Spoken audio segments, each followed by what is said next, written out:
أعوذ بالله من الشيطان الرجيم. بسم الله الرحمن الرحيم. سبحانك لا علم لنا إلا ما علمتنا إنك أنت العليم الحكيم. اللهم صل على محمد وعلى آل محمد كما صليت على إبراهيم وعلى آل إبراهيم إنك حميد مجيد. اللهم بارك على محمد وعلى آل محمد كما باركت على إبراهيم وعلى آل إبراهيم إنك حميد مجيد. أعوذ بالله من الشيطان الرجيم. بسم الله الرحمن الرحيم. وإذ قال ربك للملائكة إني جاعل في الأرض خليفة قالوا وتجعل فيها من يفسد فيها ويسفك الدماء ونحن نسبح بحمدك ونقدس لك قال إني أعلم ما لا تعلمون. وعلم آدم الأسماء كلها ثم عرضهم على الملائكة فقال أنبئوني بأسماء هؤلاء إن كنتم صادقين. قالوا سبحانك لا علم لنا إلا ما علمتنا إنك أنت العليم الحكيم. قال يا آدم أنبئهم بأسمائهم فلما أنبأهم بأسمائهم قال ألم أقل لكم إني أعلم غيب السماوات والأرض وأعلم ما تبدون وما كنتم تكتمون.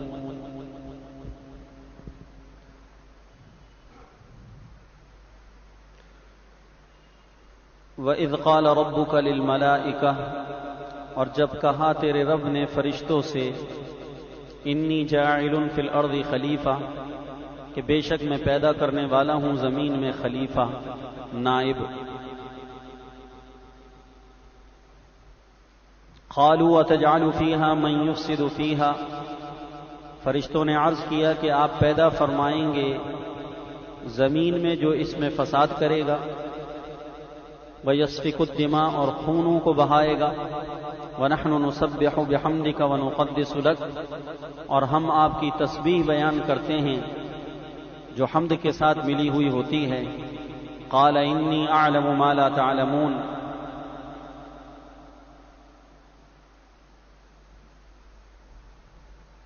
اللہ تعالیٰ نے فرمایا بے شک میں جانتا ہوں جو تم نہیں جانتے. وعلم آدم الاسماء كلها، اور سکھلا دیے اللہ نے آدم کو نام سب چیزوں کے.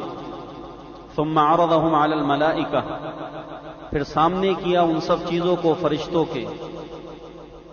فقال، پھر فرمایا انبئونی، بتاؤ مجھ کو، باسماء ہؤلاء، نام ان کے، ان کنتم صادقین، اگر تم سچے ہو. قالوا،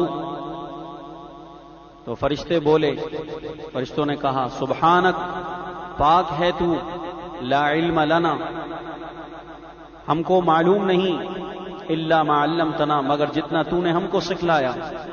انک انت العلیم الحکیم، بے شک تو ہے اصل جاننے والا اور حکمت والا. قال یا آدم انبئهم باسمائهم، فرمایا اے آدم بتا دے فرشتوں کو ان چیزوں کے نام. فلما انبأهم، پھر جب بتائے اس نے یعنی آدم نے ان کے نام. قال الم اقل لكم، تو فرمایا اللہ نے کیا نہ کہا تھا میں نے تم کو، انی اعلم غیب السماوات والارض، کہ میں خوب جانتا ہوں چھپی ہوئی چیزیں آسمانوں کی اور زمین کی. وَأَعْلَمُ مَا تُبْدُونَ وَمَا كُنْتُمْ تَكْتُمُونَ، اور جانتا ہوں جو تم ظاہر کرتے ہو، وَمَا كُنْتُمْ تَكْتُمُونَ، اور جو تم چھپاتے ہو.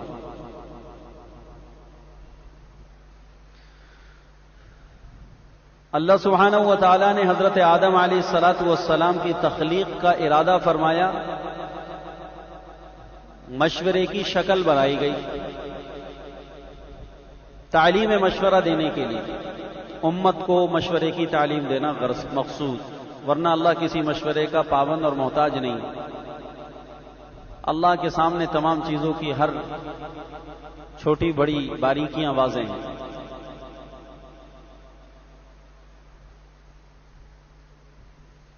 تو فرشتوں نے حضرت آدم علیہ الصلاۃ والسلام کی تخلیق کی بابت فرمایا کہ چونکہ جنات کا شر و فساد ان کے سامنے تھا، اس لیے جنات پر قیاس کرتے ہوئے انہوں نے کہا کہ آپ ایسی مخلوق پیدا فرمائیں گے جو فساد کرے گی، خون بہائیں گے، یا لفظ خلیفہ سے انہوں نے اس کا مفہوم اخذ کیا کہ خلیفہ کا ایک اصلی اور حقیقی معنی تو ہے اللہ کے بندوں پر اللہ کے احکام کو نافذ کرنا۔ فرشتوں سے یہ مفہوم چوک گیا، اور وہ مفہوم مخالف یا لغوی مفہوم جو خلیفہ کا حاکم کے معنی میں آتا ہے، جس کو میں نے کہا تھا گولی کی سرکار، ڈنڈے کی سرکار، جوتے کی سرکار، وہ مفہوم ان کے ذہن میں رہ گیا۔ اور بقول مفتی محمود صاحب رحمۃ اللہ علیہ کے کہ چونکہ ایسے بادشاہ اور حاکم حکمران موجود ہیں اور گزرے ہیں، اور ہماری صدی کے اندر سب سے زیادہ ایسے حاکموں کا گزر ہو رہا ہے، تو فرشتوں کی نگاہ ہمارے دور پر جا پڑی، تو انہوں نے کہا ایسوں کو پیدا کریں گے جو فساد کریں گے، عزت داروں کو ذلیل کریں گے، خون بہائیں گے، اپنی حکومتوں کو بچانے کے لیے قتل عام کریں گے، اپنے اقتدار کو بچانے کے لیے انسانیت کا خون کریں گے، اور جو بھی ان کی غلطیوں کی نشاندہی کرنے کھڑا ہو جائے اس کو مروا دیں گے۔ ایسے لوگوں کو آپ خلیفہ بنائیں گے؟ تو اللہ تعالیٰ نے فرمایا کہ میں جانتا ہوں تم نہیں جانتے۔ یہ تو حاکمانہ جواب تھا اللہ کی طرف سے، اجمالی اور حاکمانہ جواب تھا، میں جانتا ہوں تم نہیں جانتے۔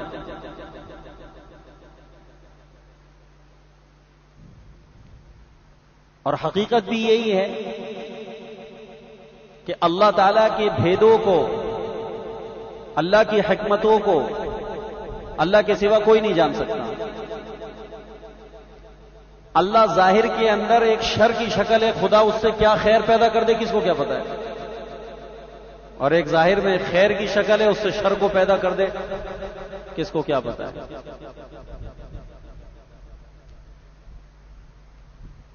تو آدم علیہ الصلاۃ والسلام کی پیدائش کا فیصلہ ہوا، جبرائیل علیہ الصلاۃ والسلام کو اللہ نے حکم فرمایا کہ جاؤ زمین پر اور زمین کے تمام اطراف سے مٹی کو جمع کر کے لے آؤ۔ تو پوری دنیا سے حضرت جبرائیل علیہ الصلاۃ والسلام نے یا حضرت اسرائیل علیہ السلام نے، جیسا کہ بعض روایتوں میں آتا ہے کہ جبرائیل آئے، زمین نے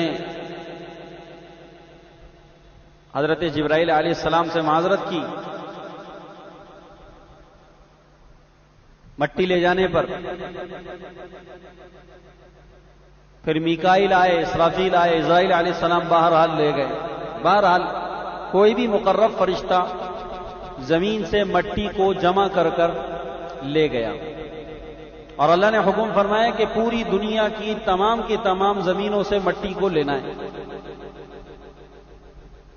تو پوری دنیا کے اندر سے مٹی کو لے لیا گیا، اور ساری دنیا کے پانی سے اس کو گیلا کر کر گوندا گیا، جیسے آٹا گوندا جاتا ہے۔ عورتیں جیسے گھروں کے اندر آٹا گوندتی ہیں پانی ڈال کر، تو اس کے ہر جز کو یکجا کر دیتی ہیں، ایسے ہی اللہ سبحانہ و تعالی نے پوری دنیا کی مٹی سے اور اس میں پانی کو ڈال کر مٹی کو گوندا گیا، اور خوب اچھی طریقے سے اس کو آٹے کی طرح تیار کیا گیا۔ ایک حکمت تو اس کی مفسرین نے جو اکثر نے لکھی ہے وہ یہی ہے کہ اسی ساری دنیا کی مٹی کو جمع کرنے کے اثر کے باعث حضرت آدم کی اولاد کے اندر ہر طرح کے لوگ پیدا ہو گئے. اولادوں میں تو کوئی گورا ہے، کوئی کالا ہے، کوئی بدتینت ہے، کوئی نیک تینت ہے.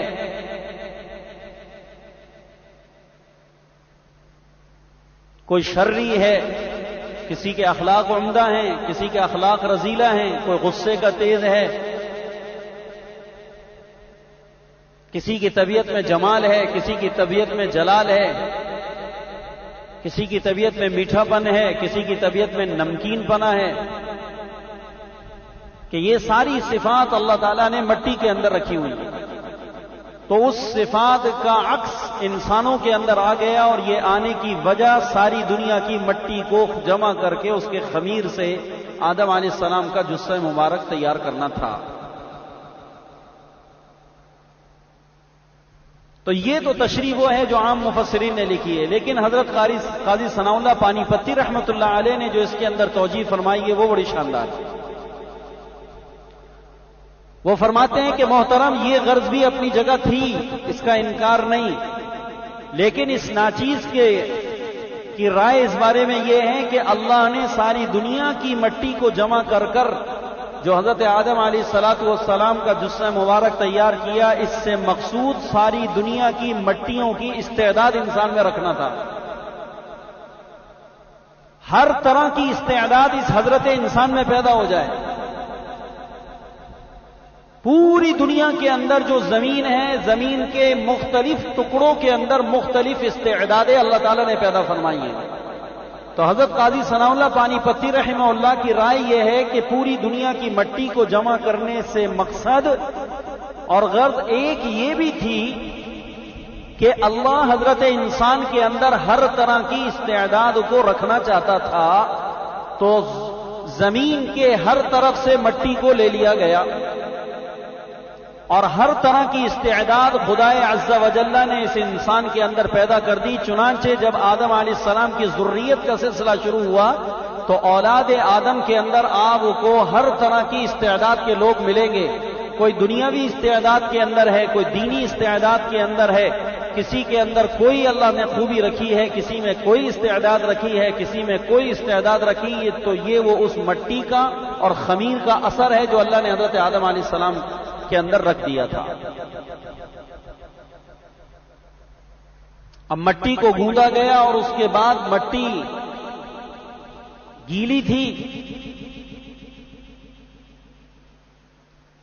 اس سے حضرت آدم علیہ السلام کا جسد مبارک اللہ تعالیٰ نے اپنے دست قدرت سے اللہ نے پیدا فرمایا. اور اس کو پیدا کرنے کے لیے جگہ کا انتخاب ہوا. میاں طائف اور مکہ کے درمیان کے اندر ایک وادی ہے، لغمان نام وادی، لغمان یا لغمان.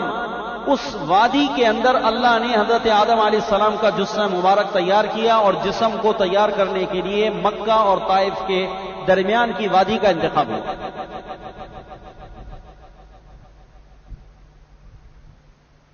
تو اصل کے اعتبار سے ہم سارے مکی ہیں، اصل کے اعتبار سے ہم مکی ہیں.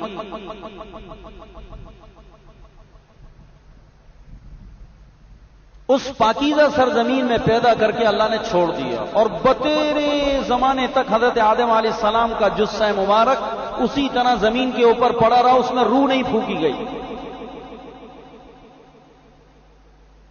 اور جب تک اللہ نے چاہا یہ جثہ ایسے ہی وہاں مٹی کی شکل میں ایک بنا پڑا رہا.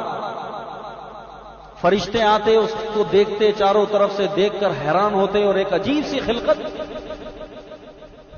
دیکھ کر چلے جاتے کہ اللہ تعالیٰ نے یہ کیا پیدا کر دیا، اللہ تعالیٰ اس سے کیا چاہتے ہیں.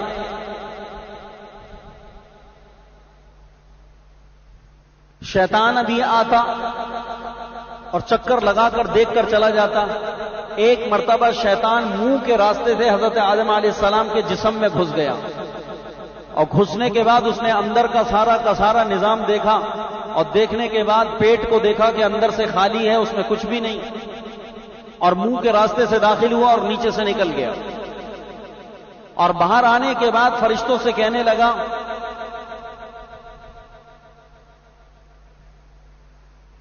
کہ تمہارا کیا خیال ہے کہ اللہ تعالیٰ نے اس مخلوق کو ہم سے افضل بنایا ہے؟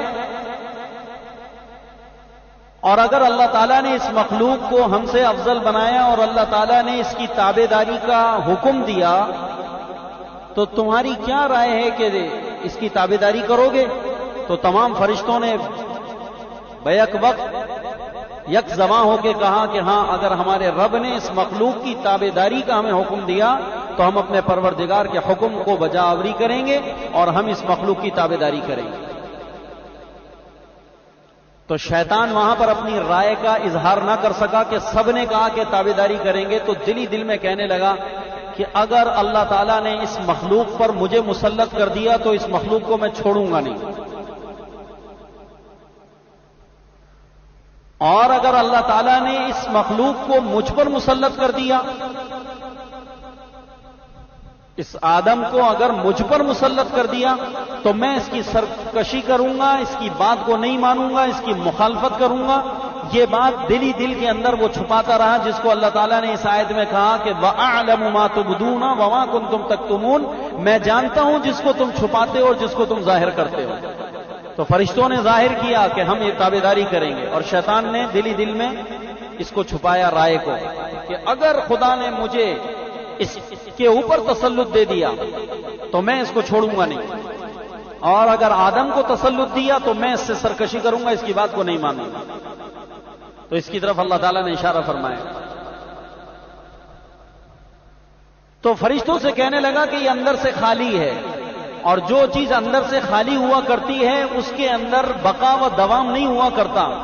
ٹھوس چیز جو ہے وہ مضبوط ہوا کرتی ہے، جو اندر سے کھوکھلی ہو اس میں مضبوطی نہیں ہوتی۔ تو یہ اندر سے خالی ہے، لہذا یہ کسی چیز کے اندر بھی مضبوط نہیں ہوگا، نہ اپنے عزم میں مضبوط ہوگا، نہ اپنے ارادے میں مضبوط ہوگا، نہ اپنے عمل میں مضبوط ہوگا، اپنی کسی چیز کے اندر یہ مضبوط نہیں، کیونکہ میں نے اندر سے اس کو جائزہ لیا، یہ اندر سے خالی ہے۔ اور خالی چیز عام طور کے اوپر مضبوط نہیں ہوا کرتی، مضبوط وہ چیز ہوا کرتی ہے جو ٹھوس ہو۔ کیا ہو؟ ٹھوس ہو۔ یہ اندر سے خالی ہے، اس لیے اس نے یہ تجزیہ کیا۔ تو کہنے لگا اس کو آرام سے میں قابو کر لوں گا، اگر یہ ٹھوس ہوتا تو مشکل ہو جاتا۔ بعض نے لکھا ہے، بعض رات یہ کہتے ہیں کہ شیطان جب حضرت آدم علیہ السلام کا جثہ دیکھنے کے لیے آتا تو ایک مرتبہ بڑے غصے کے اندر آ کر اظہار نفرت کی وجہ سے جب قریب آیا اور آ کر حضرت آدم کا جثہ دیکھا تو غصے میں حضرت آدم پر تھوک دیا، اور اس کا وہ تھوک حضرت آدم کے پیٹ میں ناف کی جگہ پہ جا کر پڑ گیا۔ اللہ نے فرشتوں کو حکم دیا کہ اس تھوک کو یہاں سے اکھاڑ دو، تو وہاں سے وہ مٹی بھی کھرچ دی گئی، جس کے اثر سے تمام اولاد آدم کی ناف وہ جگہ بتا رہی ہے کہ یہ انسان پر تھوکا ہے۔ یہ تم اپنے نشان سے یاد رکھنا کہ شیطان نے تم پر۔ میں آپ سے سوال کرتا ہوں کہ اگر آپ کے منہ پر اس وقت کوئی تھوک دے، آپ موت کے آخری سانس تک اس سے کبھی گفتگو کرو گے؟ کبھی دوستی کرو گے؟ کوئی انسان کسی ایسے انسان سے جو اس پر ایک مرتبہ تھوک دے اور اظہار نفرت کے ساتھ تھوک دے تو وہ انسان کبھی بھی اس کو اپنا خیر خواہ اور اپنا دوست بنانے کو تیار نہیں ہوگا۔ آدم علیہ السلام کے جسد مبارک پر شیطان نے نفرت کی وجہ سے، عداوت کی وجہ سے تھوکا تھا، اللہ تعالیٰ نے وہاں سے اس کے تھوک کو کھرچوا دیا اور وہ تھوک وہاں سے ہٹوایا گیا، اس کے ساتھ وہ مٹی کا کچھ حصہ بھی آ گیا، جس کی وجہ سے آدم کے پیٹ میں ناف بن گئی، اور اسی ناف کے اثر سے تمام اولاد آدم کے ناف بنائی گئی، تاکہ وہ عداوت اور وہ دشمنی شیطان کی تمہیں یاد رہے کہ یہ وہ ہے جس نے تم پر تھوکا تھا۔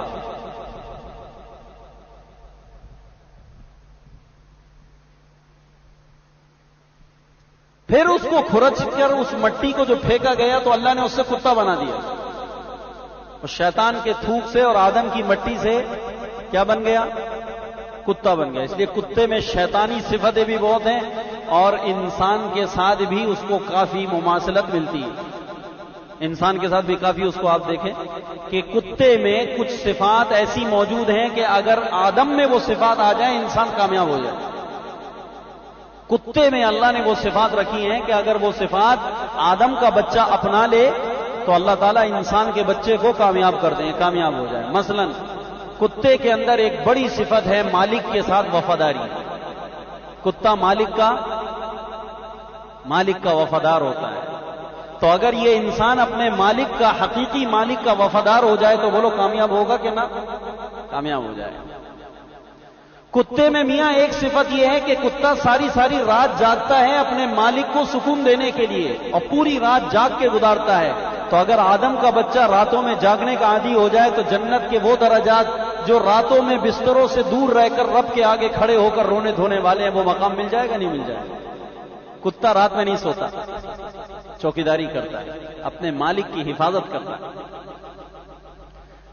میاں کتے میں ایک خوبی اللہ تعالیٰ نے یہ بھی رکھ دی ہے کہ کتا جو ہے وہ قناعت پسند ہے.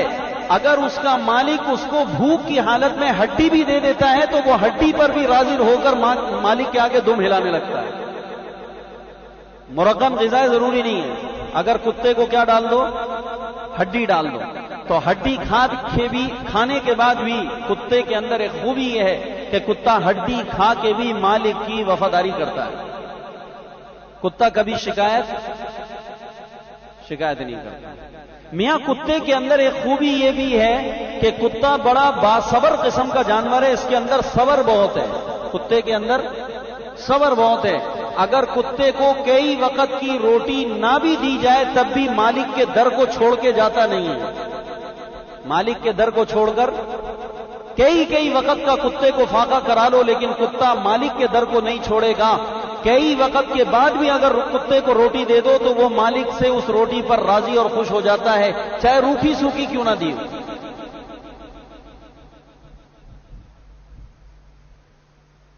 میاں کتے کے اندر حیوانیت تو موجود ہے، کتے کے اندر حملہ کرنے کی، لڑنے کی صفت تو موجود ہے، لیکن کتا کبھی اپنے مالک پر حملہ نہیں کرتا. کتا کبھی کتنا چیڑ پھاڑنے والا کتا ہوگا. دیہاتوں کے کتے آپ دیکھیں ایسے بڑے بڑے پہلوانوں کو لٹا دیں، لیکن وہی چیڑنے پھاڑنے والا، غرانے والا کتا کبھی بھی اپنے مالک کے اوپر حملہ نہیں کرے گا. یہ جو کتا ہے اس کے اندر یہ صفت ہے کہ مالک سے کبھی نہیں لڑتا. اے انسان تجھے کیا ہوا کہ تو اپنے مالک کے حکموں کو توڑ کر اپنے مالک سے لڑائیاں کر رہا ہے؟ مالک سے لڑائیاں چل رہی ہیں. ابھی ہم کس سے لڑ رہے ہیں؟ اللہ سے لڑ رہے ہیں. حکم کس کا زمین کے اوپر نافذ کیا جا رہا ہے؟ اللہ کا. اور خدا کے حکم کے نفاذ کے اوپر سب سے زیادہ شور کون مچا رہا ہے؟ انسان مچا رہا ہے. کہ ہم خدا کی زمین پہ خدا کے نظام کو نافذ نہیں ہونے دیں گے. اللہ کی زمین پہ اللہ کا نظام نافذ ہو جائے یہ ہمیں منظور نہیں ہے. خدا ہم تجھ سے لڑیں گے اور اس وقت تک لڑیں گے جب تک کہ تیرا نظام زمین کے اوپر ختم نہ ہو جائے. کون لڑ رہا ہے؟ کتا کبھی اپنے مالک سے لڑائی کرتا ہے؟ کبھی بھی کتا لڑائی نہیں کرتا. تو کتے میں اللہ تعالیٰ نے وہ خوبیاں جمع کر دی ہیں کہ اگر وہ خوبیاں حضرت انسان کے اندر آ جائیں انسان کامیاب ہو جائے گا.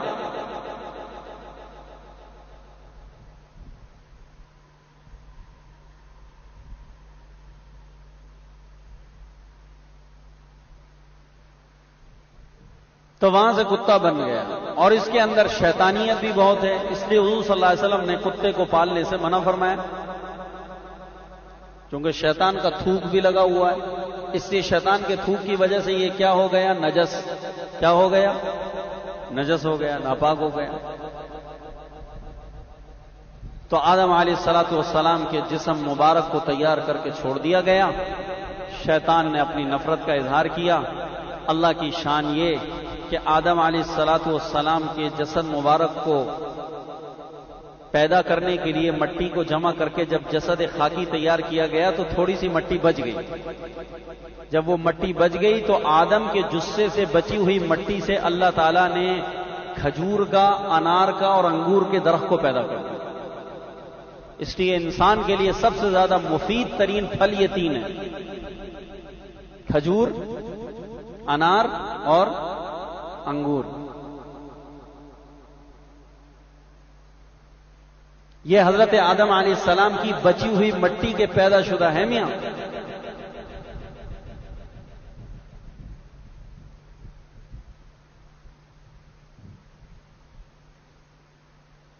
اس کھجور میں بھی حیات کی بڑی خوبیاں ہیں، زندگی کی بڑی خوبیاں ہیں.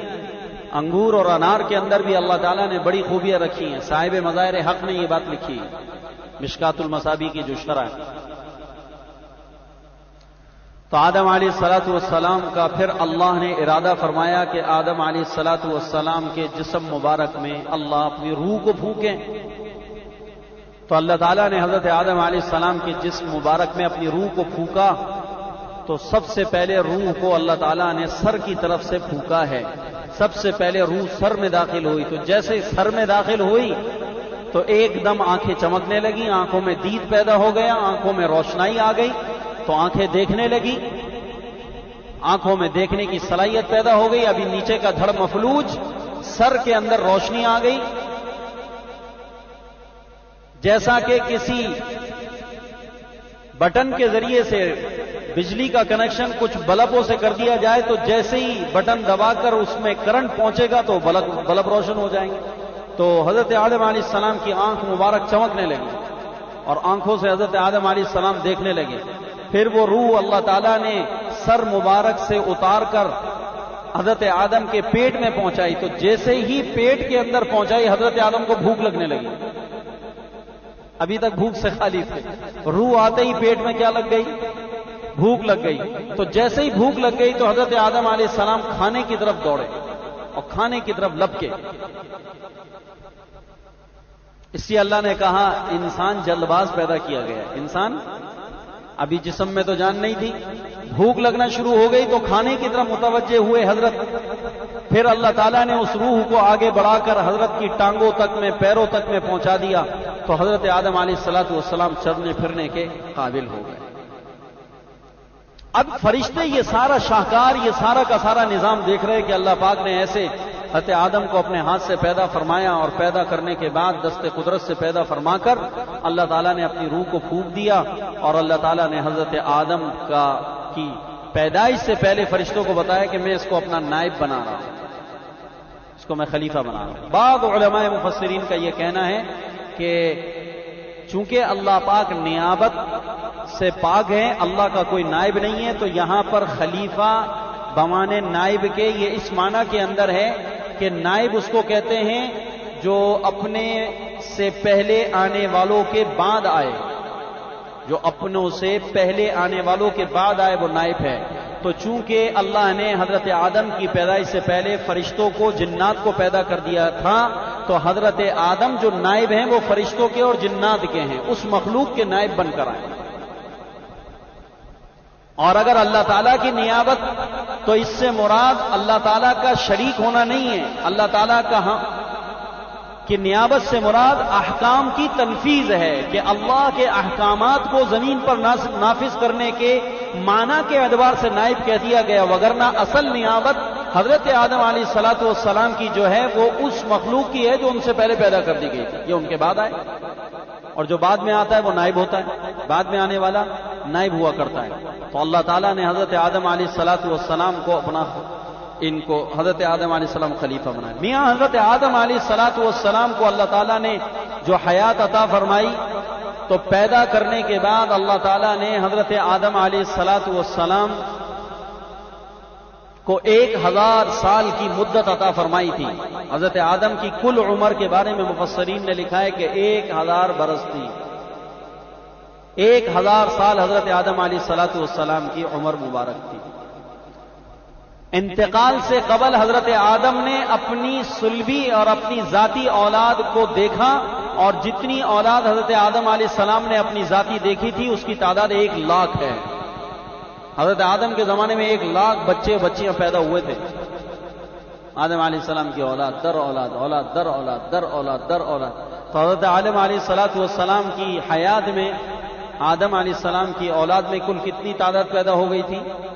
1 لاکھ اپنے بچوں کو دیکھ کر حضرت آدم علیہ الصلوۃ والسلام دنیا سے تشریف لے گئے. تو اب حضرت آدم علیہ الصلوۃ والسلام کی اللہ تعالیٰ نے شان ظاہر کرنا تھی، تو فرشتوں نے کہا کہ آپ ایسی مخلوق کو پیدا کرتے ہیں جو زمین میں فساد کریں گے اور خون بہائیں گے، اور ہم آپ کی تسبیح کرتے ہیں، ہم آپ کی تقدیس کرتے ہیں، جو ہم سے ملی ہوئی ہوتی ہے آپ کی پاکی کو بیان کرتے ہیں۔ تو لہذا اللہ تعالیٰ نے فرمایا کہ میں جانتا ہوں، تم نہیں جانتے۔ اب آدم علیہ الصلوۃ والسلام کی فرشتوں کے سامنے فضیلت کو ظاہر کرنا ضروری تھا، تو اللہ رب کریم نے آدم علیہ الصلوۃ والسلام کی علمی فضیلت کو فرشتوں کے سامنے رکھا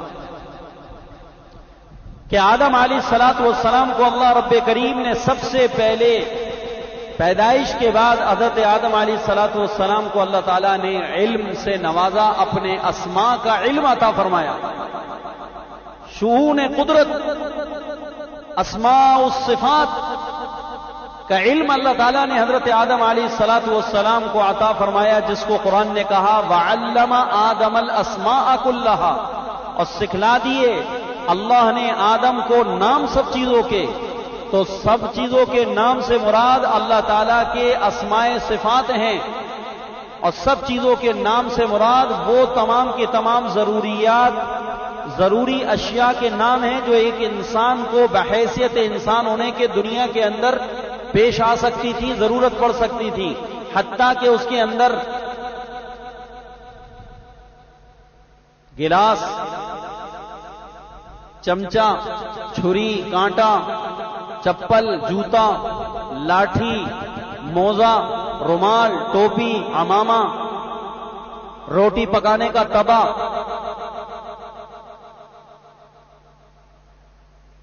روٹی کیسے پکانی ہے، روٹی پکائی جائے گی کس پہ پکائی جائے گی، اس کے بارے میں، چائے پکانے کی کیتلی، سالن پکانے کی ہنڈیاں۔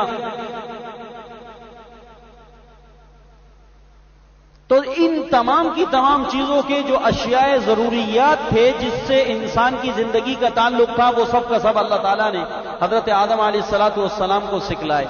اب حضرت آدم علیہ الصلوۃ والسلام کو تمام کی تمام چیزوں کے علوم دیے گئے، ضروریات سے متعلق جو علوم تھے وہ دیے گئے، تو اللہ تعالیٰ نے پھر ان تمام کی تمام چیزوں کو فرشتوں کے سامنے بکھیر دیا اور کہا کہ میاں تم بتاؤ ان سب کے نام۔ اب فرشتوں کو نہ بھوک لگے، نہ پیاس لگے، نہ کھانے کی حاجت، نہ ان کو پینے کی حاجت، تو وہ کیا جانے کہ اس کے اندر چائے پکتی ہے، اس کا نام کیتلی ہے، وہ تو چائے پینے سے پاک ہے۔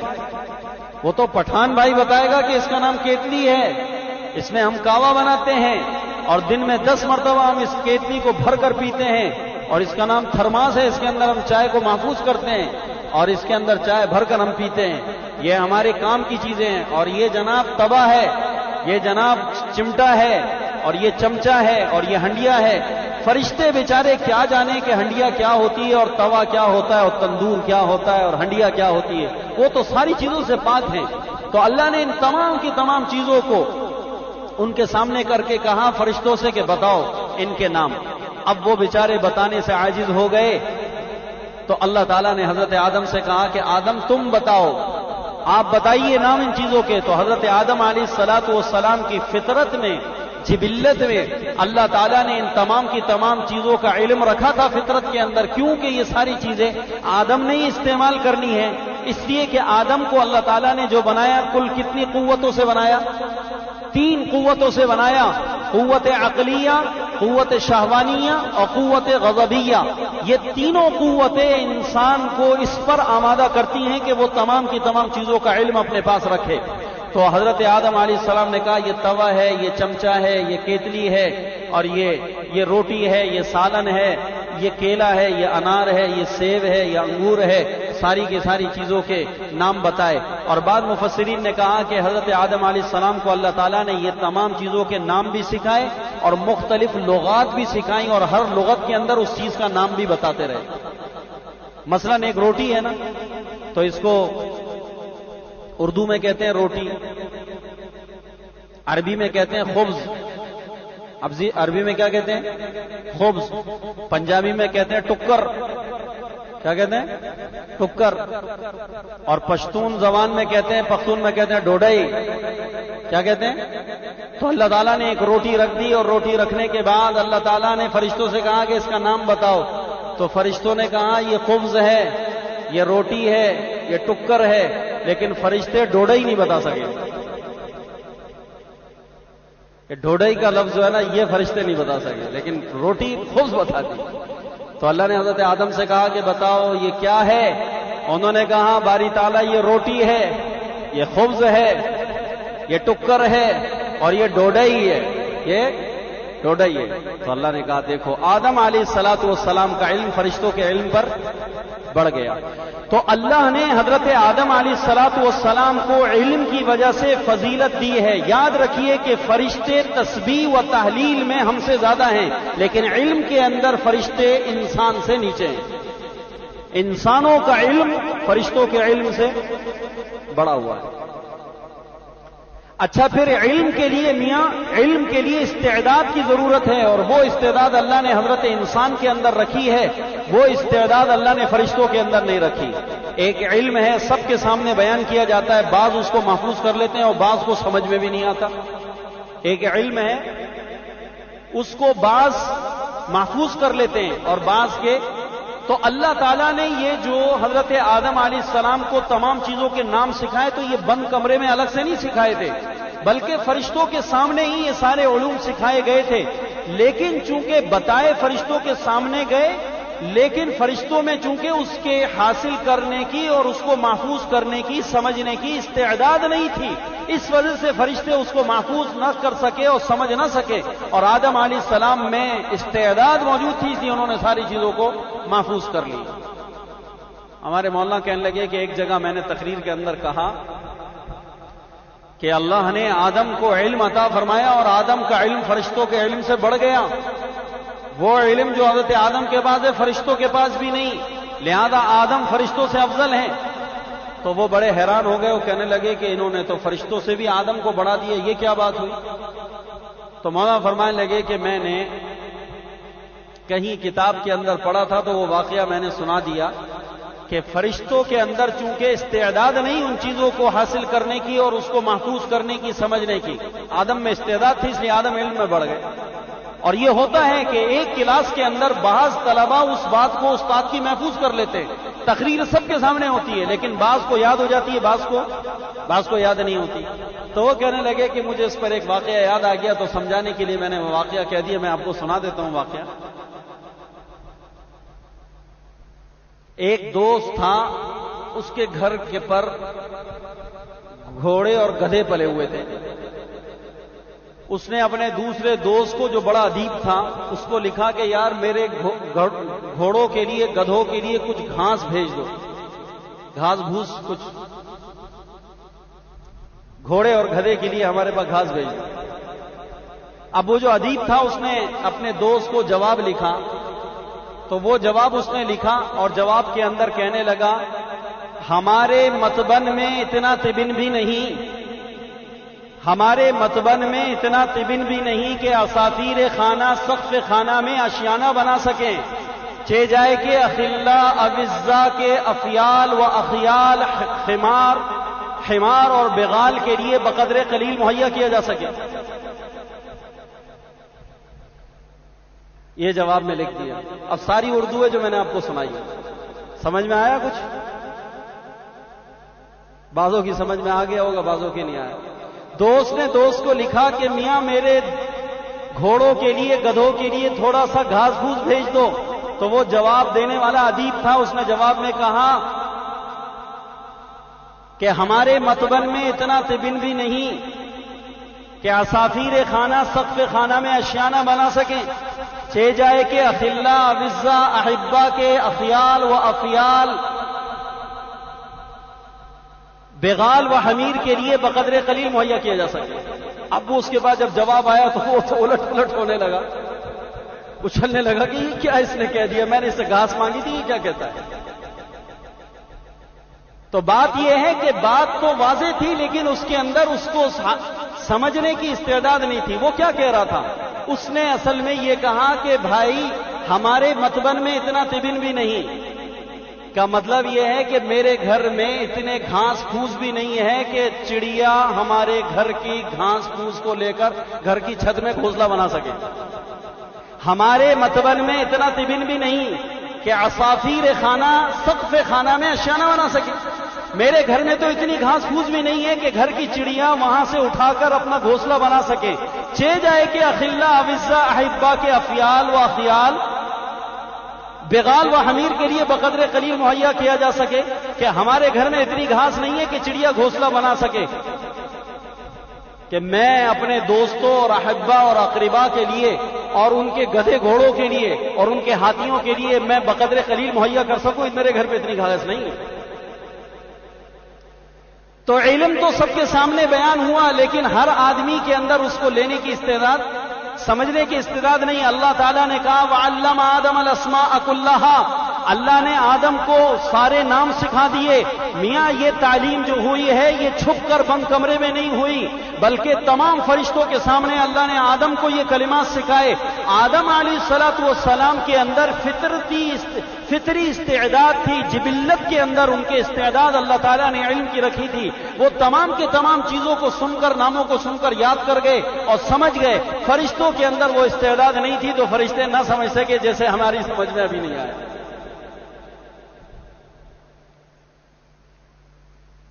تو یہ کوئی ضروری نہیں کہ جن کے سامنے علم بیان ہو رہا وہ سارے کے سارے اس علم کو سمجھ بھی لیں. بعض سمجھ جائیں گے بعض نہیں سمجھیں گے. تو اللہ تعالیٰ نے کہا وَعَلَّمَ آدَمَ الْأَسْمَاءَ كُلَّهَا ثُمَّ عَرَضَهُمْ عَلَى الْمَلَائِكَةِ. اللہ اکبر.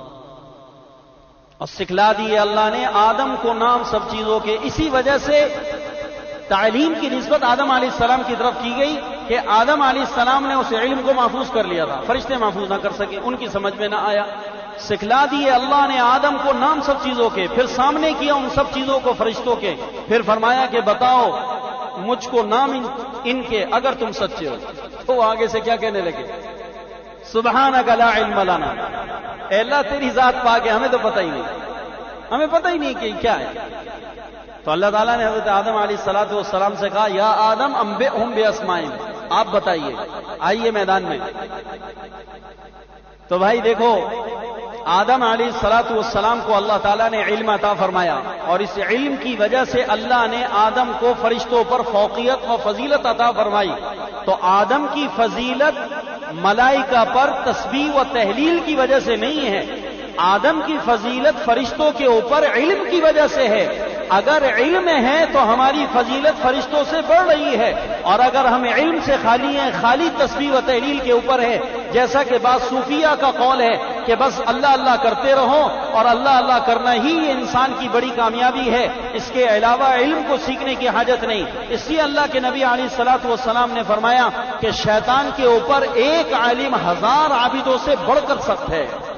1000 عابد مل کر بھی شیطان کو اتنا تنگ نہیں کرتے, اتنا نقصان نہیں پہنچاتے جتنا کہ ایک علم والا اپنے علم کی وجہ سے شیطان پر مصیبت کھڑی کر دیتا.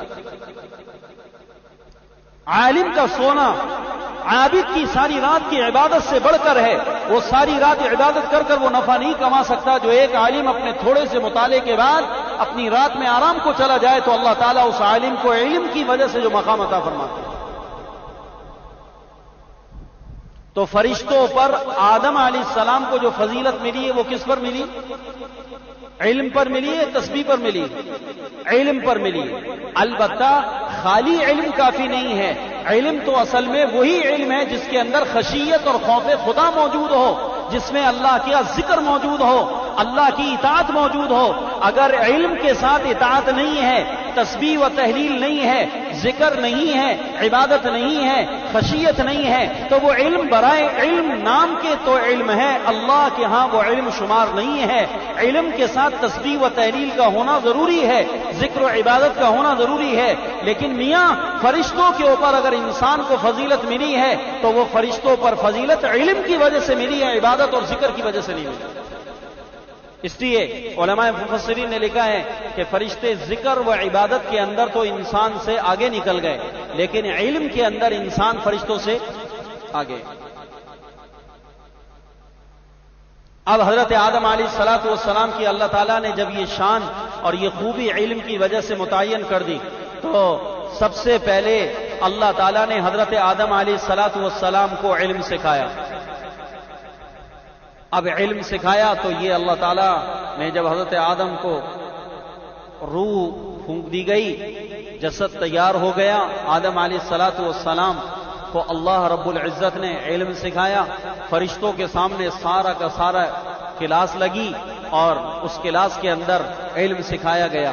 تو مولانا فرماتے ہیں کہ سب سے پہلا مدرسہ دنیا کے اندر اللہ نے قائم فرمایا، اور اس مدرسے کے سب سے پہلے طالب علم کا نام حضرت آدم تھا۔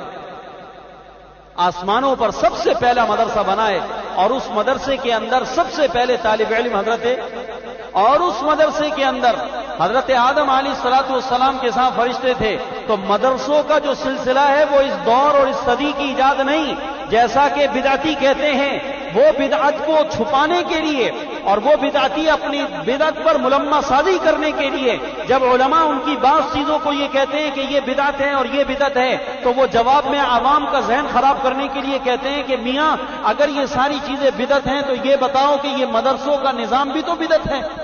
اس سے پہلی صدیوں میں کہاں پر مدرسے قائم دقائق اور قدوری پڑھائی جاتی تھی، اور یہ سالوں کے مختلف نظام تھے کہ اس سال میں یہ پڑھانا ہے، اس سال میں یہ پڑھانا ہے۔ تو تمام مدارس کے اندر چونکہ ایک نصاب ہر سال کے اعتبار سے پڑھایا جاتا ہے جو حضور سے ثابت نہیں ہے، لہذا یہ بھی کیا ہے؟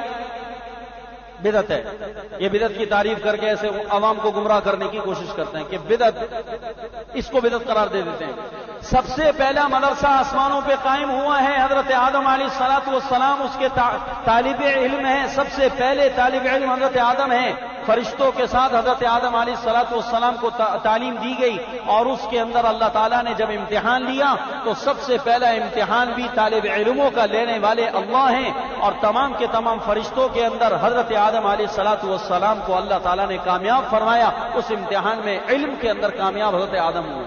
تو ایک مدرسہ وہاں لگا ہے، اور ایک مدرسہ اللہ تعالیٰ نے حضور علیہ الصلوۃ والسلام غار حرا کے اندر ہیں، اور وہاں پر ایک مدرسہ قائم ہوا، جبرائیل کو بھیجا گیا۔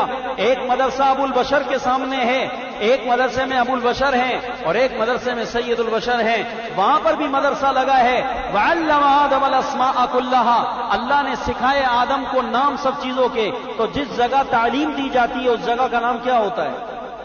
جس جگہ تعلیم و تعلم ہو، سیکھنا سکھانا ہو، اسی جگہ کا نام مدرسہ ہے۔ تو قرآن کہتا ہے کہ وَعَلَّمَ آدَمَ الْأَسْمَاءَ كُلَّهَا، مدرسے والوں خدا نے تمہاری شان کو اتنا بلند کیا ہے کہ اللہ تعالیٰ نے صاف قرآن کے اندر مدرسے کی عظمت کو ذکر کرتے ہوئے فرمایا وَعَلَّمَ آدَمَ الْأَسْمَاءَ كُلَّهَا، اللہ نے آدم کو تعلیم دی ہے، اللہ نے آدم کو کلمات سکھائے ہیں۔ اور جس جگہ پہ سیکھنے و سکھانے کا عمل ہو، معلم اور متعلم کے درمیان مذاکرہ، اس جگہ کا نام مدرسہ ہوتا ہے۔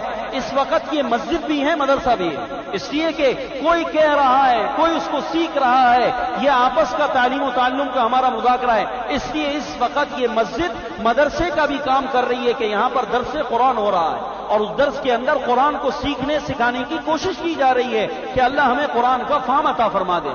تو ایک مدرسہ آسمانوں پر لگا ہے اور دوسرا مدرسہ غار حرا میں لگا ہے، اور اس مدرسے کے اندر محمد علیہ الصلوۃ والسلام بیٹھے ہیں، اللہ کی عبادت و ذکر کر رہے ہیں، اور وہاں سے جبرائیل آ جاتے ہیں اور آ کر سب سے پہلی وحی لے کر آتے ہیں، اور آ کر حضرت رسول کریم صلی اللہ علیہ وسلم سے کہتے ہیں اقرا، کیا کہتے ہیں؟ اقرا، پڑھیے، اقرا، پڑھیے، اقرا بسم ربک الذی خلق، اپنے رب کے نام کے ساتھ پڑھنا شروع کیجئے۔ تو جہاں پر پڑھنا پڑھانا ہو اس جگہ کا نام، جہاں پڑھنا پڑھانا ہو اس جگہ کا نام مدرسہ ہے۔ تو ایک مدرسہ آسمانوں پہ قائم ہوا اور ایک مدرسہ غار حرا پر قائم ہوا ہے، اور پھر اس کے بعد اس مدرسوں کا جو تسلسل چلا ہے تو دار ارقم میں ایک مدرسہ محمد صلی اللہ علیہ وسلم نے مکہ المکرمہ میں قائم فرمایا، اور پھر مدینہ ہجرت کر چلے گئے تو اللہ کے پاک پیغمبر نے سب سے پہلے وہاں پر مسجد نبوی کا قیام فرما کر وہاں پر اصحاب صفہ کے نام سے ایک مدرسہ وہاں قائم کیا۔ تو مدرسے والوں کی تاریخ بڑی پرانی ہے میاں۔ اس تاریخ کے حوالے سے یہ کہنا چاہوں گا میں کہ اس مدرسوں کو مٹانے والوں کے بس کی بات نہیں ہے۔ اس مدرسوں کی سنگ بنیاد رکھنے والے رب ذوالجلال والاکرام ہیں، اور اس مدرسے کا قیام روز اول سے ہوا ہے، اس وجہ سے مدرسوں کو دنیا سے نہیں مٹایا جا سکتا۔ یہ تعلیم کے ادارے ہیں، تعلم کے ادارے ہیں، یہ اللہ تعالیٰ کے دین کو سیکھنے سکھانے کے ادارے ہیں۔ اس لیے اللہ ان اداروں کی ایسی حفاظت کرے گا جیسا کہ اللہ نے اپنی حفاظت کے لیے اپنے گھروں کی حفاظت کا انتظام فرمایا۔ تو وہاں پر ابو البشر ہیں اور یہاں پر سید البشر ہیں. وہاں کہا جا رہا ہے وعلم آدم الاسماء كلها، اور یہاں کہا جا رہا ہے اقرأ باسم ربك الذي خلق خلق الانسان من علق اقرأ وربك الاکرم الذي علم بالقلم علم الانسان ما لم يعلم. یہاں تک وحی آ رہی ہے اور اللہ تعالیٰ کے پیارے پیغمبر علیہ الصلوۃ والسلام کو جبرائیل کے واسطے سے تعلیم دی جا رہی ہے اور کہا جا رہا ہے اقرأ. ایک عالم فرمانے لگے کہ باطل والے مسلمانوں پر یہ الزام لگاتے ہیں کہ ان کا مذہب سب سے زیادہ بیکورڈ ہے، دقیانوسی مذہب ہے. مسلمانوں کا مذہب دقیانوسی ہے اور مسلمانوں کے اندر جہالت سب سے زیادہ ہے. تو فرمانے لگے کہ جس مذہب کی ابتدا ہی اقرا سے ہو رہی ہو اس میں جہالت کا کیا نام ہے، کیا کام وہاں پر؟ ہمارے مذہب کی ابتدا ہی لفظ اقرا سے ہے. میاں ہمارے ہاں تعلیم اتنی ضروری ہے کہ تعلیم کے بغیر ایک مسلمان ایک انسان نہیں بن سکتا. اس لیے خدا عز و جل نے سب سے پہلے اسلام کے اندر جس بات کی بنیاد رکھی ہے وہ تعلیم ہے. کہاں سے ابتدا ہوئی ہے اسلام کی؟ اقرا سے. کہاں سے؟ اقرا. یہ اسلام کی پہلی سیڑھی ہے. اسلام تو درس ہی تعلیم کا دیتا ہے، لہذا ہم کھانے کے لیے نہیں ہوگا فاقے برداشت کر لیں گے، پینے کے لیے نہیں ہوگا پیاس برداشت کر لیں گے، پہننے کے لیے لباس نہیں ہوگا ہم ننگ پن کو برداشت کر لیں گے، رہنے کے لیے ہمارے پاس عمدہ گھر نہیں ہوگا ہم جھوپڑی میں گزارا کر لیں گے، لیکن اپنے بچوں کو علم کے زیورات سے ضرور آراستہ کریں. ہم اپنی خواہشات ختم کر دیں گے، گھومنا بند، شادیوں میں جانا بند، مرغن کھانے کھانا بند، اس لیے کہ سب پر سرمایہ اور پیسہ لگ رہا ہے. ہم پیسہ بچائیں گے اور پیسہ بچا کر سب سے پہلے اپنے بچوں کو تعلیم دیں گے کہ مسلمانوں کو جو مذہب ملا ہے اس کی پہلی بنیاد ہی اقرا ہے.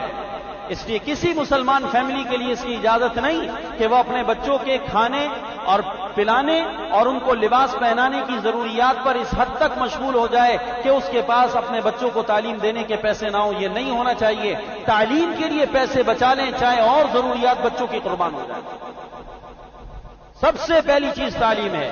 تعلیم وہ اللہ تعالیٰ کی نعمت ہے کہ اگر آدمی کے پاس علم آ جائے تو علم کی وجہ سے اللہ بڑے مقام پر انسان کو پہنچا دیتا ہے.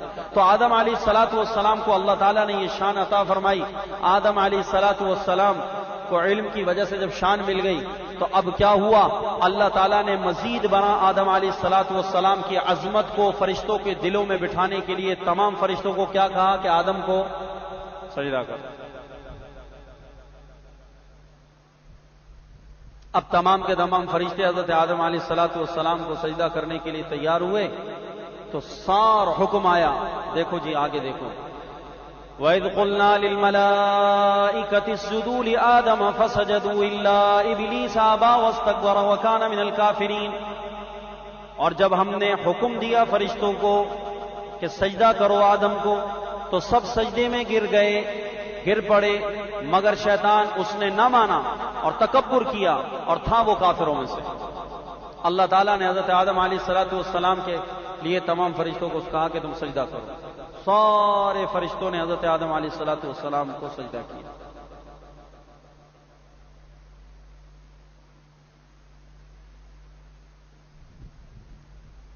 یہ سجدہ کتنے سو سال کا ہوا؟ اس کے بارے میں مفسرین نے لکھا ہے کہ فرشتوں نے حضرت آدم علیہ الصلوۃ والسلام کے سامنے جو سجدہ کیا ہے یہ سجدے میں فرشتے 500 سال تک پڑے رہے. 500 سال کا یہ ایک سجدہ تھا.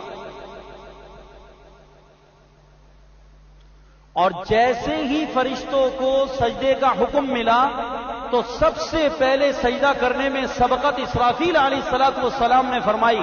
تو جیسے ہی اسرافیل علیہ السلام سجدے میں سب سے پہلے ماتھے کو ٹیک کر پڑ گئے تو 500 سال کے بعد جب حضرت اسرافیل علیہ السلام سجدے سے اٹھے تو اللہ نے اس شان کی وجہ سے کہ حکم میں سب سے پہلے سبقت اسرافیل نے کی ہے، خدا نے اس شان کی وجہ سے اسرافیل علیہ السلام کی پیشانی پہ سارا قرآن لکھ دیا. حدیث میں آتا ہے. علامہ جلال الدین سیوطی رحمہ اللہ نے در منصور کے اندر روایت لائے ہیں کہ اللہ تعالیٰ نے حضرت اسرافیل علیہ الصلوۃ والسلام کو سب سے پہلے سجدے میں جانے کی برکت سے اسرافیل علیہ السلام کو یہ انعام عطا فرمایا یہ شان اور مرتبہ عطا فرمایا کہ اللہ نے اپنی آخری کتاب کو اسرافیل کی پیشانی پہ لکھا ہے، اور پورا قرآن خدا نے حضرت اسرافیل کی پیشانی پہ ایک سطر پہ لکھا ہے۔ اندازہ لگاؤ کہ اسرافیل کی پیشانی کتنی بڑی ہے، پھیلی ہوئی۔ اب بڑی واضح عبارت کے ساتھ اسرافیل علیہ السلام کی پیشانی پہ قرآن لکھا ہے، فرشتے پڑھتے ہیں۔ اب کیسی چمکتی ہوگی اسرافیل علیہ السلام کی پیشانی، جس پیشانی پہ قرآن لکھا۔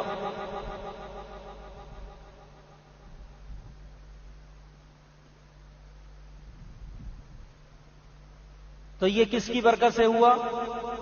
حکم کی تعمیل میں فوری ادائیگی، بجاوری فوراً سجدے میں چلے گا۔ وَإِذْ قُلْنَا لِلْمَلَائِكَةِ اسْجُدُوا لِآدَمَ، اور جب ہم نے کہا فرشتوں سے کہ آدم کو سجدہ کرو، فسجدوا، تو سب سجدے میں گر گئے، الا ابلیس، ابلیس سجدے میں نہ گیا، ابلیس نے انکار کیا، ابا، انکار کیا، واستکبر، اور اس نے تکبر کیا، وکان من الکافرین، اور وہ کافروں میں سے ہو گیا۔ میاں تمام فرشتوں نے حضرت آدم علیہ السلام کو سجدہ کر لیا، ابلیس نے سجدہ نہیں کیا۔ ابلیس تھا کون؟ قرآن پاک کی بتائی ہوئی خبر سے تو یہ بات واضح طور پر پتہ چلتی ہے کہ ابلیس جو ہے شیطان، یہ ملائکہ میں سے نہیں تھا بلکہ یہ جنات میں سے تھا۔ کن میں سے تھا؟ جنات میں سے۔ جب جنات نے دنیا کے اندر شر و فساد مچایا اور انہوں نے خون خرابہ کیا، تو اللہ تعالیٰ نے فرشتوں کی ایک جماعت کو بھیجا کہ جا کر ان کو سیدھا کرو۔ تو فرشتوں کی جماعت آئی اور پھر زمین پر کیا ہوا؟ فوجی آپریشن ہوا۔ تو اس فوجی آپریشن کے اندر تمام جنات کو پکڑا گیا، مارا گیا، اور ان کو دھکیلا گیا اور جزیروں میں ان کو قید کیا گیا۔ تو یہ جو شیطان جنات میں سے تھا، یہ ان کا بزرگ شیطان تھا، یہ جنات میں سے بڑا بزرگ جن تھا، اور عبادت گزار تھا، اور بڑا اللہ والا تھا، اور اس نے عبادت کر کے اپنا مقام بنا رکھا تھا۔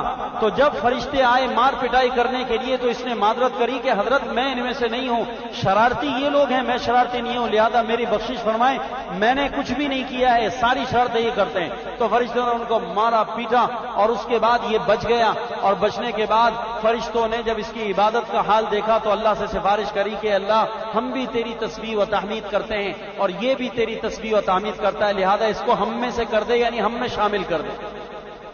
فرشتوں کی سفارش سے ہی آسمانوں پر چل گئے۔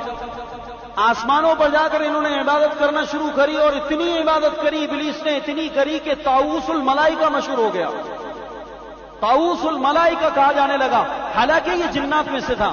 جیسا کہ قرآن نے خبر دی ہے سورۃ الکہف کے اندر، آپ 15ویں سپارے میں پڑھیں گے، وَإِذْ قُلْنَا لِلْمَلَائِكَةِ اسْجُدُوا لِآدَمَ فَسَجَدُوا إِلَّا إِبْلِيسَ كَانَ مِنَ الْجِنِّ، صاف لفظ ہے، کان من الجن، وہ جنات میں سے تھا۔ ففسق عن امر ربی، اپنے رب کے حکم سے کی روگردانی کری، نافرمانی کری۔ یہ ابلیس فرشتوں میں نہیں تھا، اس لیے کہ فرشتوں کے اندر نافرمانی کا مادہ نہیں۔ فرشتوں میں نافرمانی، قرآن کہتا ہے لا یعصون اللہ ما امرهم، فرشتے اللہ تعالیٰ کی نافرمانی نہیں کرتے۔ تو یہ ملائکہ میں نہیں تھا بلکہ یہ جنات میں سے تھا، جنات میں سے تھا۔ تو اس وجہ سے اس نے سجدہ نہیں کیا، جنات میں سے تھا، نافرمانی اور شر اس میں موجود تھا، لیکن عبادت کر کے یہ ایک مقام تک پہنچ چکا تھا، اس نے نافرمانی کری۔ اب سوال یہ پیدا ہوتا ہے کہ فرشتوں نے، جب یہ فرشتوں میں سے تھا نہیں تو قرآن تو حکم کر رہا ہے سجدے کا فرشتوں کو، جب یہ فرشتوں میں تھا ہی نہیں تو اس کو سجدے کا حکم بھی فرشتوں کو میں نہیں تھا۔ جب آپ نے کہہ دیا کہ فرشتوں میں نہیں تھا تو قرآن تو کہتا ہے وَإِذْ قُلْنَا لِلْمَلَائِكَةِ اسْجُدُوا لِآدَمَ، اور جب ہم نے کہا فرشتوں سے کہ سجدہ کرو آدم کو، تو جب آدم کو سجدہ کرنے کے لیے کہا تو خدا نے آرڈر اور حکم تو فرشتوں کو دیا، اور آپ کہتے ہیں یہ جنات میں سے تھا۔ جب یہ جنات میں سے تھا تو یہ اس حکم میں شامل، یہ حکم تو اس کو نہیں تھا، تو پھر اس کی بدبختی کیوں آ گئی؟ تو اس کا جواب یہ ہے کہ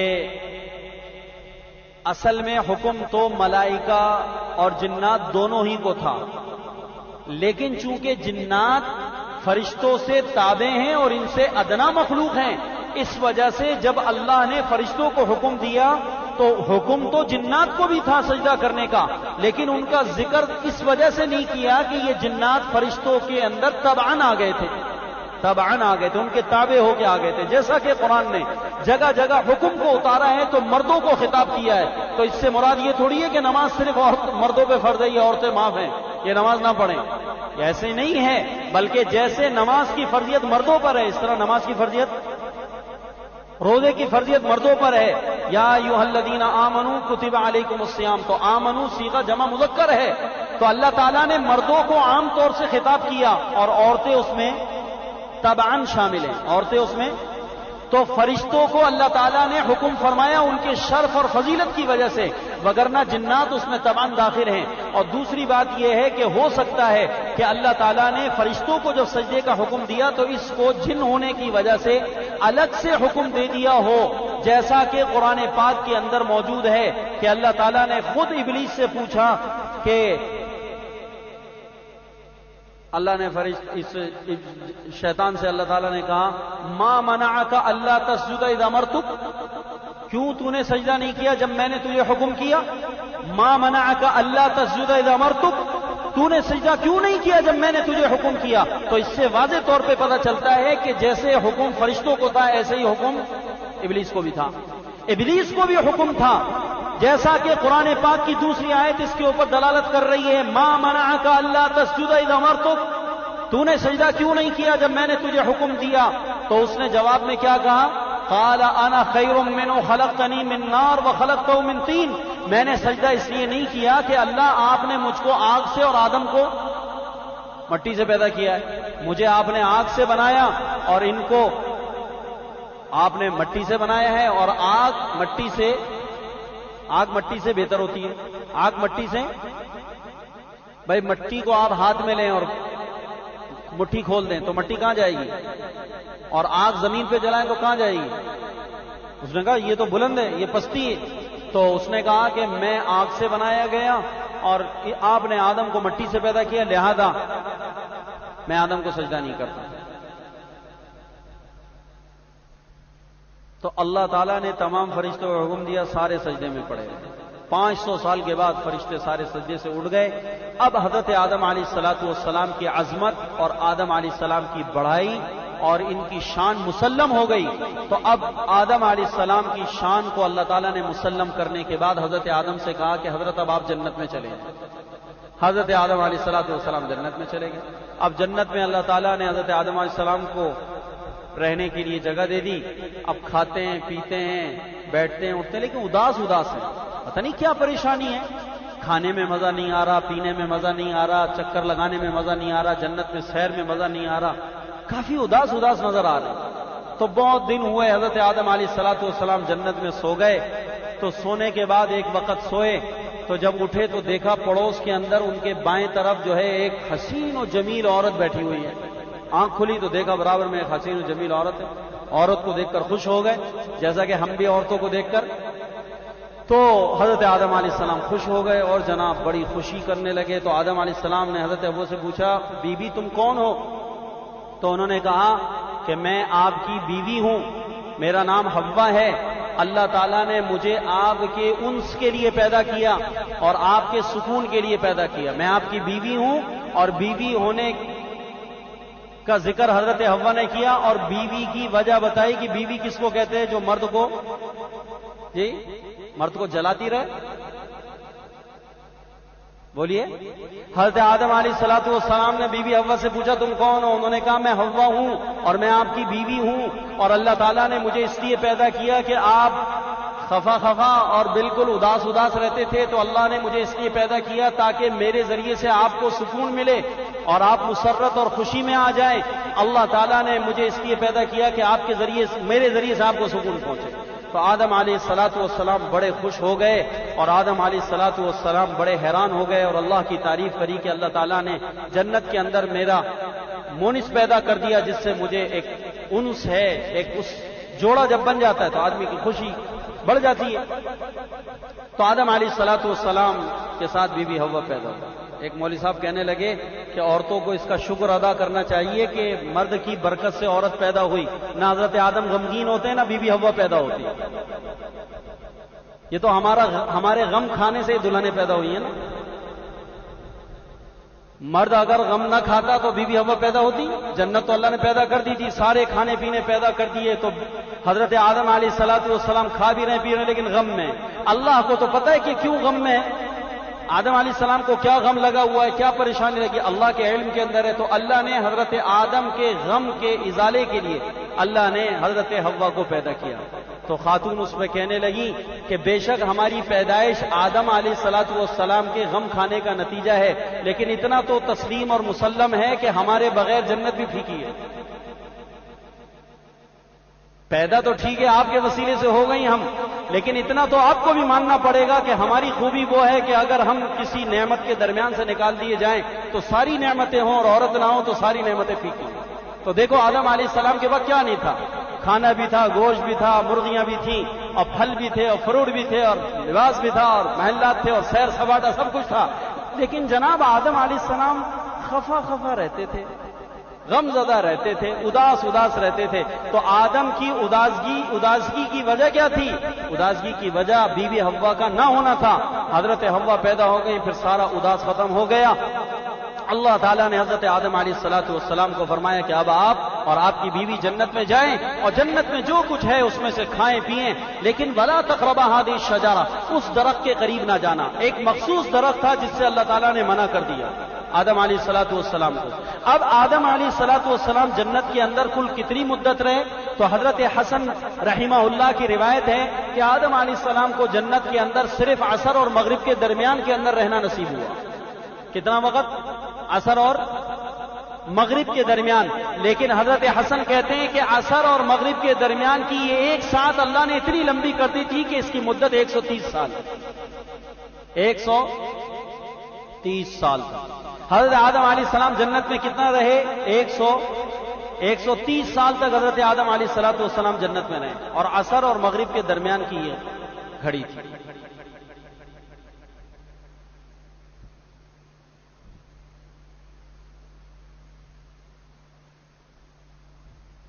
اور ایسا لمبا شاہکار حدیث پاک میں آتا ہے، حضور صلی اللہ علیہ وسلم کی حدیث ہے کہ آپ علیہ السلام نے فرمایا ان اللہ خلق آدم وطولہ 60 ذراعا. ان اللہ خلق آدم وطولہ 60 ذراعا. اللہ نے آدم علیہ السلام کا پیدا کیا تو ان کا جو قد تھا وہ 60 گز تھا. کتنا؟ 60 گز لمبے حضرت آدم علیہ السلام پیدا کیے گئے. یہ چھوٹے چھوٹے بونے نہیں بلکہ بڑے لمبے قد والے حضرت آدم علیہ السلام تھے. آدم علیہ السلام کو اللہ پاک نے پیدا کیا 60 ہاتھ. فلم یزل الخلق، پھر ہمیشہ رہا ان کی اولادوں کے اندر قد کا گھٹنا حتی الآن، یہاں تک کہ یہ 5-6 فٹ کے بیٹھے ہیں.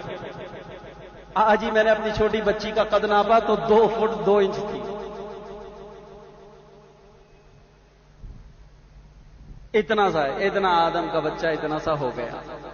فلم یزل الخلق، آہستہ آہستہ قد گھٹنا شروع ہوا، ہوتے میاں وہاں سے لے کر اب تک حتی الآن 5-6 فٹ کے رہ گئے. اور آگے جب اور آگے نسل جائے گی تو مزید اور چھوٹے ہوں گے اور یہ قد گھٹتا رہے گا، کم ہوتا رہے گا.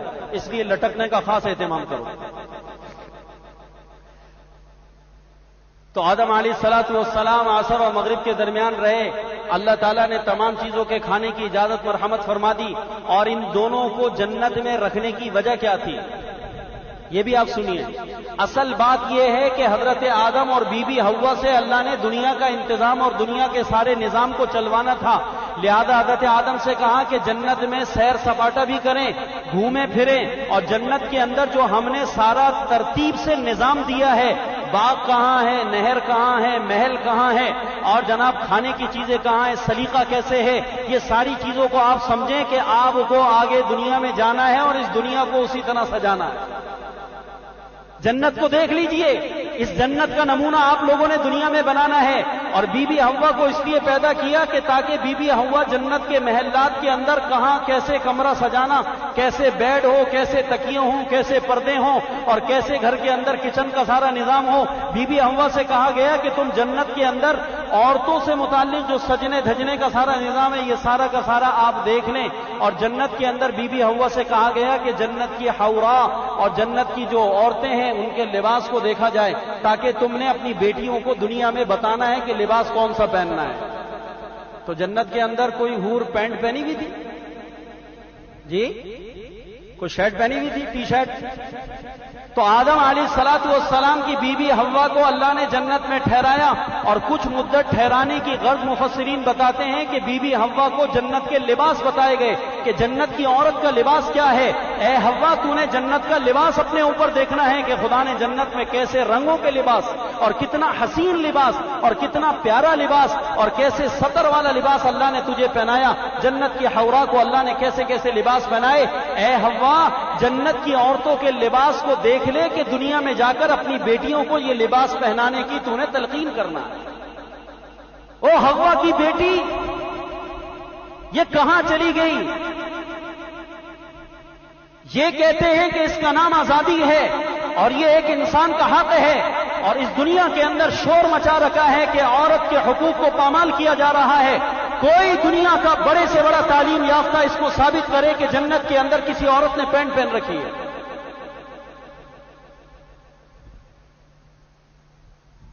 جی جنت میں عورت کا لباس کیا ہے؟ حضرت بی بی حوا کو جنت میں بھیجنے کی غرض مفسرین نے لکھی ہے کہ اللہ تعالیٰ نے چند مدت کے لیے جو جنت میں رکھا وہ جنت کا سارا نظام دکھانا مقصود تھا.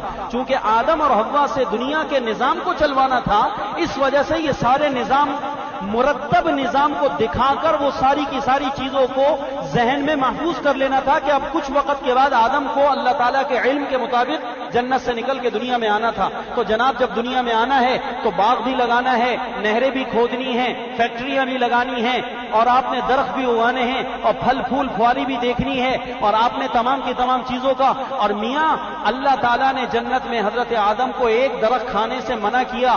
اللہ کا کیا جا رہا تھا کہ ساری جنت میں کھانے پینے کی چیزیں بنا دی، اس کو بھی کھانے کی اجازت دیتے، لیکن خدا کو پتا تھا کہ بندے پر اپنی شریعت کو بھی نافذ کرنا ہے. تو ابھی سے آدم اور حوا کا ذہن بنا دیا جائے کہ دیکھو دنیا میں جانے کے بعد جب ہم کچھ چیزوں سے روکیں گے تو جیسے یہاں رک رہے ہو وہاں بھی رک جانا. سمجھ میں آئی بات؟ وَلَا تَقْرَبَا هَٰذِهِ الشَّجَرَةَ فَتَكُونَا مِنَ الظَّالِمِينَ. جنت میں کھاؤ پیو سیر کرو اور جہاں سے جی چائے کھاؤ. وَلَا تَقْرَبَا هَٰذِهِ الشَّجَرَةَ فَتَكُونَا مِنَ الظَّالِمِينَ. لیکن اس جنت میں فلانے درخت کے قریب نہ جانا. اگر تم نے فلانا درخت کھا لیا فَتَكُونَا مِنَ الظَّالِمِينَ تو تم بے انصاف ہو جاؤ گے. تم بے انصاف ہو جاؤ. دیکھو ظلم آ جائے گا لازم اور حکم عدولی ہو جائے گی. تو دنیا میں حضرت آدم اور حوا کو کچھ وقت کے بعد جانا تھا، اور جانے کے بعد جیسے اللہ تعالیٰ نے دنیا کو سجوانا تھا. اور میں نے آپ کو پچھلے درس میں بتایا کہ خلیفہ کے دنیا میں کتنے کام ہیں؟ 2 کام ہیں. ایک زمین کو آباد کرنا، جس میں ہم نے یہ ثابت کیا کہ فیکٹریاں بھی ہم لگائیں گے اور ہم روڈ بھی بنائیں گے اور بلڈنگیں بھی بنائیں گے اور ہم جناب دنیا کے اندر کارخانے بھی لگائیں گے. یہ سب آدم کے کام ہے کرنے کے، اور ان کاموں میں لگنا عبث نہیں ہے. ہاں خدا کے حکم کو توڑ کر اگر یہ کر رہا ہے تو سب عبث ہے. خدا کے حکم کو توڑ کر رہا ہے تو سب عبث اور بیکار ہے، سارا کا سارا غلط ہو جائے گا. تو آدم سے اللہ نے خلیفہ سے 2 کام لینا تھے. ایک کام زمین کو آباد کرنا، تو لہذا جنت میں حضرت آدم کو نہروں کا نظام دکھایا گیا. دیکھیے جی یہ نہریں جا رہی ہیں، یہ شہد کی نہر، یہ دودھ کی نہر، یہ شراب کی نہر، یہ پانی کی نہر. اور دیکھیے کیسے پانی لگ رہا ہے. اور یہ درختوں کو دیکھیں، درختوں پہ جھولے دیکھیں، اور دیکھیں پرندے کیسے اس کے اوپر کھیل رہے ہیں اور خوش ہو رہے ہیں. اور درختوں پہ کیسے پھل آ رہا ہے، اور یہ فلانے کا درخت ہے، یہ فلانے کا درخت ہے، یہ فلانے کا درخت ہے. یہ ساری کی ساری پھر محلات ہیں، محلات کی سجاوٹ ہے. یہ دیکھیے اس میں کھڑکی لگی ہوئی ہے، یہ اس میں دروازہ لگا ہوا ہے. دیکھیے دروازہ کتنا حسین ہے، اس کی چھت دیکھیے کتنی خوبصورت بنائی، اس میں کون کون سے کلر استعمال ہوئے ہیں. یہ فلانا رنگ ہے، یہ فلانا رنگ ہے، اس کمرے میں فلانا کلر، اس کمرے میں فلانا کلر ہے، اس میں یہ ہے، اس میں یہ ہے، اس میں یہ ہے. یہ سارا مربوط نظام جنت کا خدا نے دکھا کر آدم اور حوا سے دنیا میں اس کی ساری ترتیب قائم کروانا تھی ان کی اولادوں کے ذریعے سے. اس لیے یہ سارا جنت کا ٹھکانہ کروایا گیا اور کچھ مدت کے لیے حضرت آدم علیہ السلام اور حضرت حوا کو جنت میں رکھا گیا. اور دنیا میں احکام کا نفاذ بھی تھا، اس وجہ سے کہا گیا کہ اس درخت کے قریب نہیں جانا. دیکھیے بھائی اللہ تعالیٰ نے قرآن میں کہا وَلَا تَقْرَبَا هَٰذِهِ الشَّجَرَةَ. جنت میں کہا کہ اس درخت کے قریب، حالانکہ جنت میں درخت کے قریب جانے کی ممانعت تھی یا کھانے کی ممانعت تھی؟ کھانے سے روکنا مقصود تھا یا درخت کے قریب جانے سے روکنا مقصود تھا؟ اصل تو کھانے سے ممانعت تھی نا کہ کھانا نہیں ہے، لیکن کھانے کی ممانعت نہیں لائے۔ قرآن یہ کہتا ہے وَلَا تَقْرَبَا هَذِهِ الشَّجَرَةَ، اس درخت کے قریب نہیں جانا۔ دراصل اللہ تعالیٰ نے حضرت آدم علیہ السلام کو درخت کے قریب جانے سے اس لیے روک دیا کہ حکم میں قوت پیدا کرنا مقصود تھا، کہ اصل تو آدم کھانے سے روک رہا ہوں، لیکن یاد رکھو کہ جس چیز کے کرنے سے میں روکتا ہوں اس کے قریب جانا بھی تمہارے لیے خطرے سے خالی نہیں، اس لیے اس کے قریب اس کے سائے سے بھی بچنا۔ کہتے ہیں فلانے کے سائے سے بھی بچو، فلانے کے سائے سے بھی بچو۔ تو اللہ سبحانہ و تعالیٰ نے حضرت آدم علیہ السلام کو کہا اس کے قریب نہ جانا۔ کیوں؟ کہ جب آدمی کسی نافرمانی کے کام کے قریب چلا جائے تو اس کی نحوست سے اس میں ملوث بھی، تو لہذا دور رہیں گے تو بچے رہیں گے، دور رہیں گے تو اس لیے جو لوگ کہتے ہیں نا یہ کہہ کے اپنے گھروں پہ ٹی وی رکھا ہوا ہے، خبریں سنتا ہوں میاں جی، خبریں سنتا ہوں میاں، اور جناب وہ اسلامی پروگرام آتے ہیں نا، پھر اس کے بعد وہ اسلامی پروگرام آتے آتے ایک دم بٹن دبتا ہے تو پھر ایک بہترین اور پروگرام شروع ہو جاتا ہے، نظریں وہاں رک جاتی ہیں، ہاتھ مفلوج ہو جاتا ہے، اور وہ بٹن چونکہ الیکٹرانکس ایک آلہ ہے اس لیے وہ کام کرنا بند کر دیتا، آگے بڑھتا ہی نہیں۔ کہتے ہیں الیکٹرانکس چیزیں خراب ہو گئی، فوراً وہاں سیٹ ہو گئی پھر خراب ہو گئی، اب بٹن تو دب ہی نہیں رہا، بٹن دبتا ہی نہیں، آگے جاتا ہی نہیں۔ تو آدمی کو اللہ تعالیٰ نے اس چیز سے روک دیا ہے کہ جس کے قریب جانے سے آدمی، اس لیے قرآن نے زنا کے باب میں کیا کہا؟ ولا تفعلوا الزنا، نہیں کہا کہ زنا مت کرو، کہا زنا کے قریب نہ جاؤ، ولا تقربوا الزنا، زنا کے قریب نہ جاؤ، یہ نہیں کہا، حالانکہ کہنا یہ چاہیے تھا قرآن کو ولا تفعلوا الزنا، زنا نہ کرو، زنا نہ کرو، تو اصل حکم تھا ممانعت کا زنا نہ کرنے کا، لیکن قرآن نے وہ کہنے کے بجائے کہا ولا تقربوا الزنا، زنا کے قریب نہ جاؤ۔ اس میں اشارہ کیا کہ زنا تو بعد میں ہوگا، پہلے باتیں شروع ہوں گی۔ پہلے کیا ہوگا؟ ہاں پہلے باتیں شروع ہوں گی، پہلے لیٹر لکھے جائیں گے، پہلے محبت نامے لکھے جائیں گے، پہلے ہیلو ہائے ہوگا، اور پھر ہیلو ہائے سے پھر آدمی کے ہاتھ چلیں گے، پیر چلیں گے، جانا شروع کرے گا۔ زنا تو بعد میں ہوا کرتا ہے، تو قرآن نے زنا پر پابندی لگانے کے بجائے اسباب زنا پر پابندی لگا دی اور کہا کہ ولا تقربوا الزنا، زنا کے قریب مت جاؤ۔ تو یہ وہی ہے ولا تقربا هذه الشجر، درخت کے قریب نہ جاؤ۔ اب درخت کے قریب کی ممانعت آ گئی۔ میاں ٹائم تو درس کا پورا ہو چکا ہے، اب واقعہ تو اور بھی بہت سارا واقعہ ہے، کیا کریں؟ حکم دیں مجھے، ختم کر دیں جی؟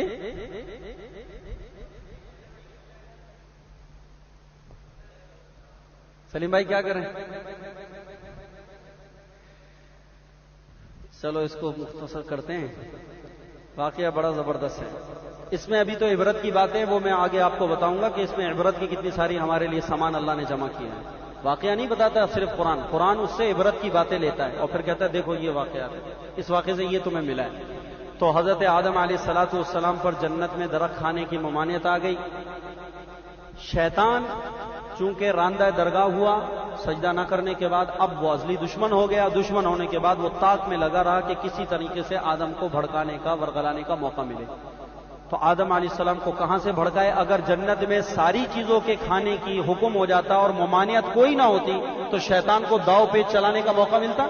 شیطان کو داؤ پیچ چلانے کا موقع میاں وہاں سے ملتا ہے جہاں اللہ کسی چیز سے روکتا ہے۔ یاد رکھنا یہ نقطہ میں کہہ رہا ہوں، شیطان کو داؤ پیچ چلانے کا موقع وہاں ملتا ہے جہاں اللہ میاں کی طرف سے کسی چیز سے روکا گیا ہوتا ہے۔ تو اب شیطان کے لیے اللہ تعالیٰ نے کام کرنے کا راستہ بتایا اور آدم کے بچوں کو بتایا کہ آدم کی اولاد دیکھو، اگر میں جنت میں آدم کو، تمہارے ابا جان کو ہر چیز کی اجازت دے دیتا تو شیطان کے حملہ کرنے کا راستہ کوئی نہ رہتا۔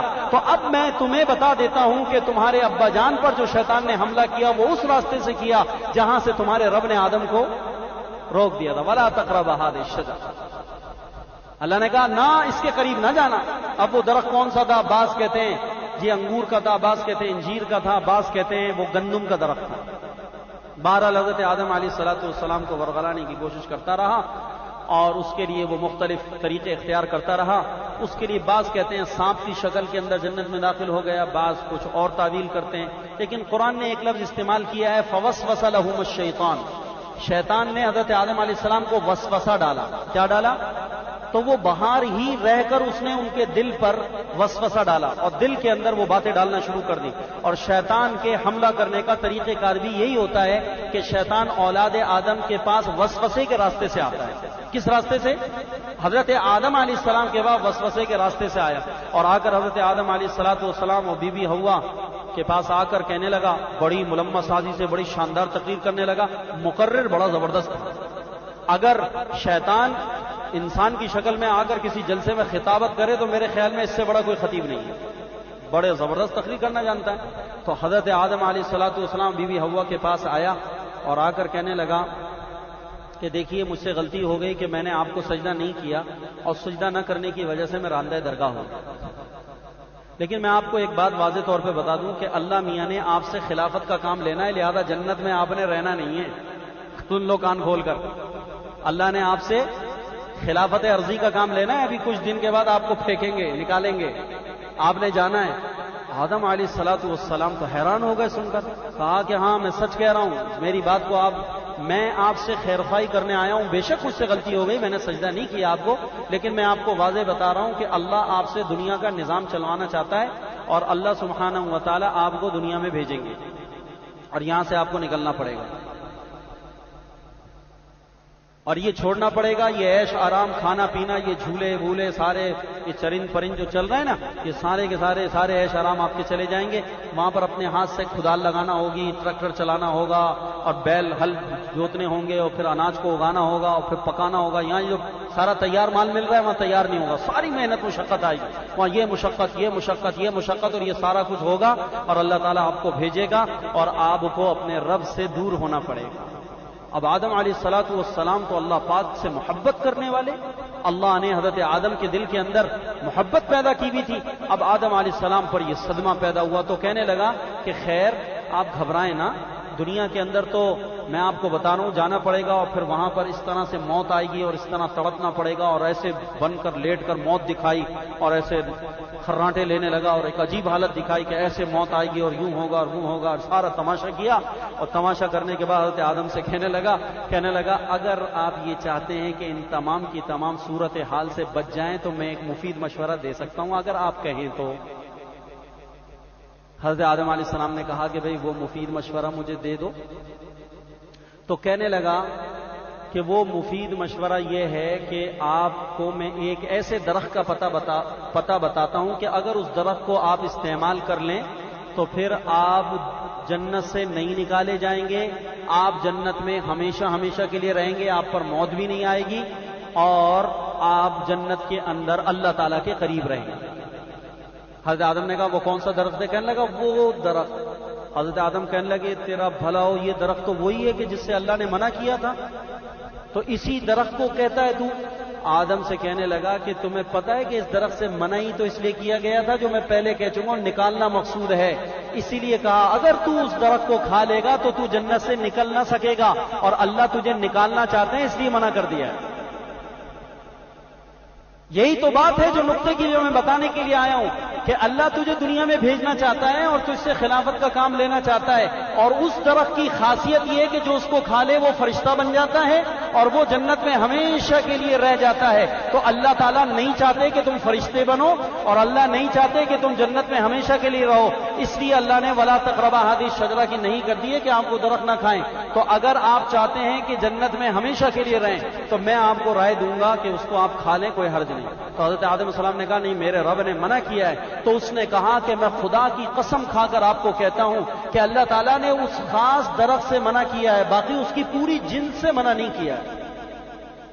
دیکھو آم ایک جنس ہے نا، آم ایک جنس ہے، سیب ایک جنس ہے.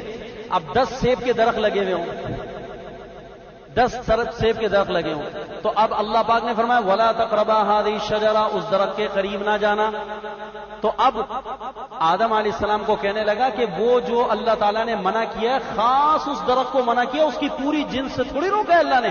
تو یہ جنت میں جو دوسری جگہوں کے اوپر یہ پودا لگا ہوا ہے اس درخت کے قریب مت جاؤ، یہ جو اس کی جنس یہاں لگی ہوئی یہ کھا لو. اور مراد اللہ کی خاص درخت نہیں تھا بلکہ اس کی پوری جنس مراد تھی کہ سیب کا کوئی درخت نہیں کھانا. آم کا کوئی درخت نہیں کھانا، اس کا کوئی پھل نہیں کھانا، آپ نے گندم کا، انجیر کا، اور وہ کہنے لگا ولا تقربا ہادی شجرہ، یہ جو ہادہ مشار الیہ ہے نا، ہادہ اس میں اشارہ ہے، اس کا مشار الیہ وہ درخت ہے، وہ دیکھو انگلی کے پاس، ہادہ عربی میں کس لیے آتا ہے؟ ہادہ اس میں اشارہ ہے، جیسے ذالک الکتاب میں نے آپ کو بتایا، ذالکہ بھی اس میں اشارہ اور ہادہ بھی اس میں، تو ہادہ کتاب، ہادہ ورق، ہادہ جدار، ہادہ حجر، ہادہ زید، ہادہ فاطمہ، یہ فاطمہ ہے، یہ زید ہے، یہ کتاب ہے، یہ درخت ہے، یہ پتھر ہے، تو وہ ہادہ سے کہنے لگا یہ اس میں اشارہ ہے، اور یہ مشار الیہ جس کی طرف اللہ نے اشارہ کیا وہ مراد ہے، باقی یہ مراد نہیں۔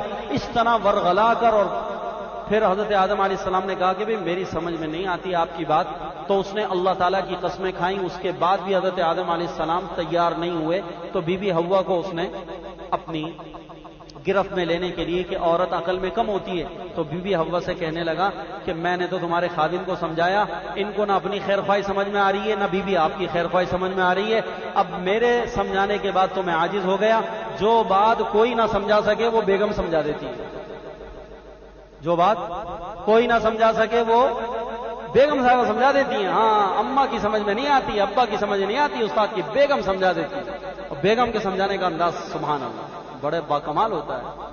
تو وہ بیگم تو بی بی حوا سے کہنے لگا کہ آپ سمجھائیے، اس میں آپ کی خیر خواہی ہے اور ان کی خیر خواہی ہے، اور میں آپ کو سچ کہتا ہوں مجھ سے غلطی ہوگی، میں نے سجدہ نہیں کیا، لیکن میں آپ کی خیر خواہی کرنا چاہتا ہوں، اس لیے کہ مجھ سے غلطی ہو گئی ہے اور میں اپنی غلطی پر نادم اور شرمندہ ہوں، اس شرمندگی کی وجہ سے آپ کے ساتھ خیر خواہی کر رہا ہوں، کہ تاکہ آپ مجھے زندگی بھر برائی سے یاد نہ کریں، مجھے اپنا خیر خواہ بھی کہیں کہ یار چلو خیر خواہ بھی ہے، چلو سجدہ نہیں کیا تو اس اعتبار سے تو شر تھا، لیکن ہمارا خیر خواہ بھی تھا، اس نے ہمیں درخت کا پتہ بتایا، ہم نے کھایا، سبحان اللہ، جنت میں ہم رہ گئے۔ تو میں صرف اس لیے آیا ہوں آپ سے کہنے کے لیے کہ مجھ سے غلطی ہو گئی، سجدہ نہیں کیا تو آپ ساری زندگی مجھے برا کہیں گے، ساری زندگی میرے اوپر بددعائیں کریں گے، تو میں چاہتا ہوں کوئی خیر خواہی آپ کے ساتھ کر دوں، تاکہ کبھی اگر میرا شر یاد آئے اور میرا عیب نظر آئے تو میری کوئی خیر بھی تو نظر آ جائے، تو آپ کہیں گے نہیں بندہ اچھا تھا، چنگا تھا، چل کبھی غلطی ہو گئی۔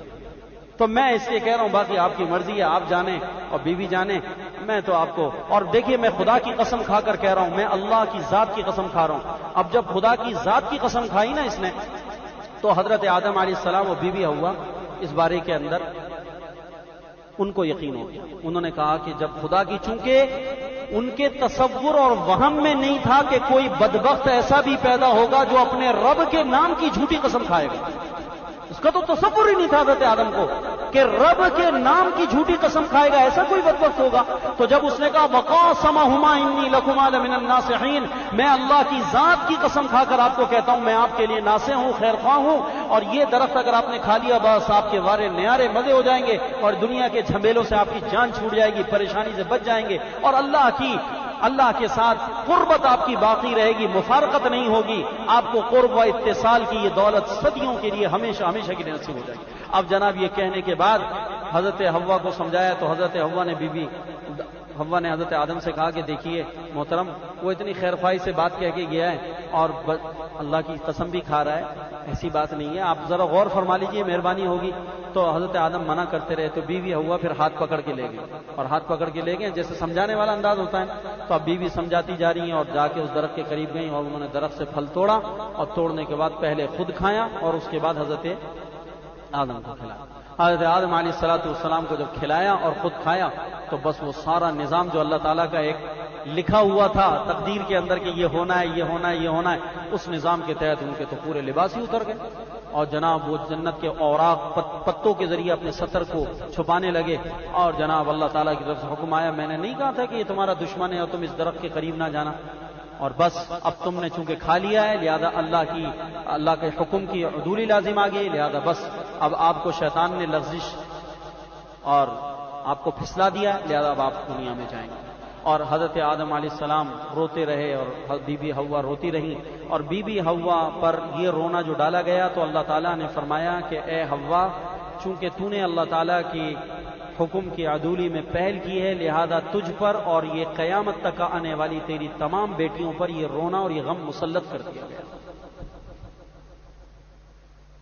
اور پھر اس سزا کے اندر بی بی حوا کو حیض آیا، اور اللہ نے کہا کہ بی بی تیری وجہ سے تیری تمام اولادوں کو یہ حیض اور مہینے کی 10 دن کی اور 8 دن کی یہ چند دنوں کی تکلیف ہر بیٹی کو تیری اٹھانا ہوتی. حضرت آدم علیہ السلام وہاں سے یہاں تشریف لے آئے، اور جب اللہ تعالیٰ نے حضرت آدم علیہ السلام کو پیدا کیا تھا نا، تو حضرت آدم نے پوچھا کہ اللہ مجھے کتنے سالوں زندگی دی؟ اللہ نے کہا 1000 سال. فرشتوں سے پوچھا حضرت آدم نے کہ مجھے اللہ نے کتنے سال کے لیے پیدا کیا؟ کہا 1000 سال کے لیے. پھر ان کی ذریت نکالی نا، سفید دائیں پسلی سے سفید ذریت اور بائیں پسلی سے سیاہ، تو ان میں ایک حسین و جمیل صورت والے پیدا کیے. تو حضرت آدم نے پوچھا یہ کون ہے؟ انہوں نے کہا حضرت داؤد ہیں. تو حضرت آدم نے پوچھا ان کی عمر کتنی ہے؟ انہوں نے کہا ان کی عمر 60 سال ہے. تو حضرت آدم علیہ السلام فرمانے لگے 60 سال ان کی عمر ہے؟ کہا کہ ہاں. تو حضرت آدم نے فرشتوں سے کہا، اسرائیل سے کہا کہ اچھا میرے 1000 سال میں سے 40 سال میرے اس بیٹے کو دے دو. اب وہ بیٹے کو دے دیے. اس کے بعد جب حضرت آدم علیہ السلام کے وہ 950 سال پورے ہوئے تو اللہ تعالیٰ نے حضرت اسرائیل کو بھیجا کہ جاؤ جا کر آدم کی روح قبض کرو. تو پہنچے تو حضرت آدم نے کہا میاں ابھی تو میرے 40 سال باقی ہیں. حضرت اسرائیل نے کہا کہ حضرت وہ 40 تو آپ نے داؤد کو دے دیے تھے. انہوں نے کہا میں نے کب دے دیے تھے؟ کہا کہ حضرت آپ نے تو دے دیے تھے. کہا میں نے تو نہیں دیے.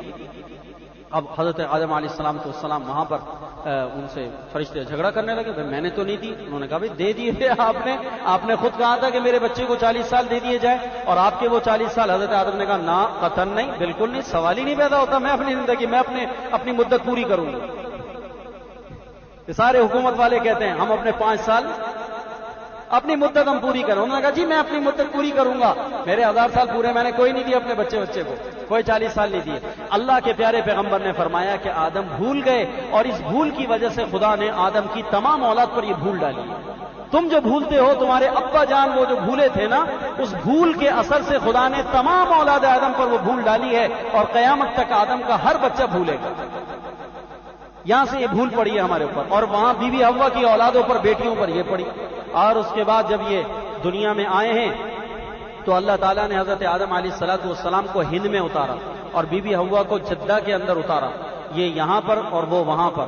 اور پھر حضرت آدم علیہ السلام اس اپنی خطیہ پر، اس اپنی لغزش کے اوپر اللہ تعالیٰ کے سامنے روتے رہے، اور اتنا روئے ہیں کہ روایتوں کے بعد آثار سے معلوم ہوتا ہے، جیسا کہ مولانا کاندیلوی رحمہ اللہ نے معرف القرآن کے اندر لکھا کہ 300 سال مسلسل حضرت آدم علیہ السلام روئے ہیں.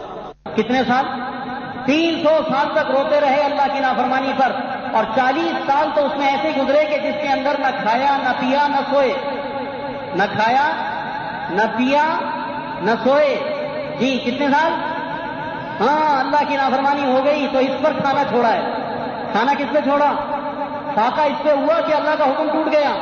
اور راتوں کو جاگے کس لیے کہ اللہ کا، ہاں اس پر جاگنا ہے، اس پر فاقے کرنے. میاں فاقے کرنے کی علت یہ ہے، کھانا نہ کھانے کی علت یہ ہے، جاگنے کی علت یہ ہے کہ خدا کی نافرمانی ہو گئی، اللہ کا حکم ٹوٹ گیا. اس کے اوپر رونا دھونا سارا.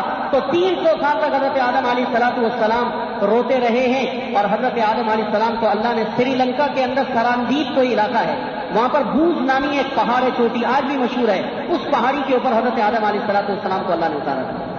یہ بھی شرف حاصل ہے. اور چونکہ حضرت آدم کو جب اتارا گیا تھا تو جس درخت کی وجہ سے اترے تھے، بعض مفسرین کہتے ہیں وہ چونکہ گندم کا درخت تھا، اس لیے گندم بھی ہند والوں کو مل گئی. سب سے زیادہ پنجاب والے ہوگا، ہند کے اندر گندم سب سے زیادہ پائی جاتی ہے. اور اللہ تعالیٰ نے حضرت آدم کو جب اتارا نا، تو جب یہ سری لنکا کے علاقے کے اندر سراندیپ ایک علاقہ ہے، سراندیپ ایک وہاں کا کوئی صوبہ ہے، اس کے اندر بوز نامی ایک پہاڑی ہے، اس کے اوپر اتارے گئے. تو جنت کے اوراق کو اپنے اوپر سطر کی جگہ پر چھپا کر آئے تھے. تو جنت کے پتے جب یہاں پر آ گئے تو خدا عز و جل نے وہ جنت کے پتوں پر جب ہوا چلی اور اس ہوا سے وہ جنت کے پتوں کی خوشبو ہمارے درختوں پر لگی، تو ہند کے اندر دنیا کی سب سے اعلیٰ ترین خوشبوئیں پیدا ہوئی. اس لیے دنیا کی سب سے اعلیٰ خوشبو کہاں پائی جاتی ہے؟ ہند میں. کہاں پائی جاتی ہے؟ ہند میں. یہاں کی لکڑی، یہاں کا پتا، یہاں کی خوشبو سب سے زیادہ معروف، سب سے زیادہ خوشبوؤں کا بسیرا ہند کے اندر ہے. اور حضرت آدم علیہ السلام ہند کے اندر اتار دیے گئے. اس کے بعد 300 سال تک روتے رہے. پھر اللہ تعالیٰ نے توبہ کے کلمات حضرت آدم علیہ السلام کو القاء فرمائے، اور ربنا ظلمنا انفسنا جو آگے سورہ اعراف میں آئے گا، اس کے ذریعے سے اللہ نے توبہ قبول کری. اور اس کے بعد حضرت آدم علیہ السلام نے پھر سلسلہ اللہ نے پھر ان کو ملوانے کے لیے حضرت آدم کو سفر کرایا حج کا، بیت اللہ بلایا، اور وہاں سے بی بی حوا آئیں.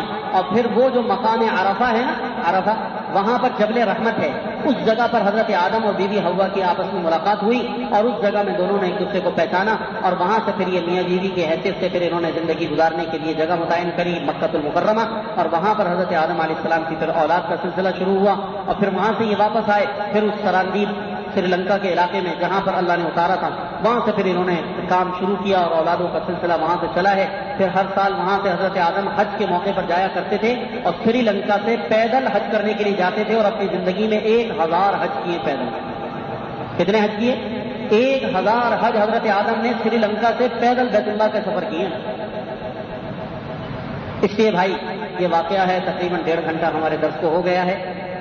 آئندہ انشاءاللہ بعد نماز مغرب درس کی یہ ترتیب رہے گی، ساتھیوں کو اطلاع بھی کر دیں، جہاں جہاں آپ اطلاع کر سکتے ہیں، جو جو آپ کے ذرائع ہیں ان ذرائع کو استعمال کر کے ساتھیوں کو اطلاع کر دیں، تاکہ جو اس دفعہ حاضر نہیں ہیں وہ اگلی دفعہ درس کے اندر مغرب کے وقت کے اندر پہنچ جائیں۔ پھر انشاءاللہ اس حضرت آدم علیہ السلام کے قصے کے اندر بہت سی باتیں عبرت سے متعلق ہیں، وہ عرض کر کے پھر ترجمہ کر کر ہم اگلے رکوع کو انشاءاللہ شروع کریں۔ سبحانك اللهم وبحمدك نشهد ان لا اله الا انت وحدك لا شريك لك نستغفرك ونتوب اليك ربنا آتنا في الدنيا حسنه وفي الاخره حسنه وقنا عذاب النار اللهم انا نسالك الهدى والتقى والعفاف والغنى يا رب العالمين وصلى الله تعالى على خير خلقه سيدنا ومولانا محمد وعلى اله واصحابه اجمعين آمين برحمتك يا ارحم الراحمين۔ اور مستورات کے لیے پچھلے ہفتے انشاءاللہ چھت پر انتظام ہوگا، گرمی کے موسم کی وجہ سے، تو مستورات آئیں تو سیدھے چھت کی طرف چلی جایا کریں۔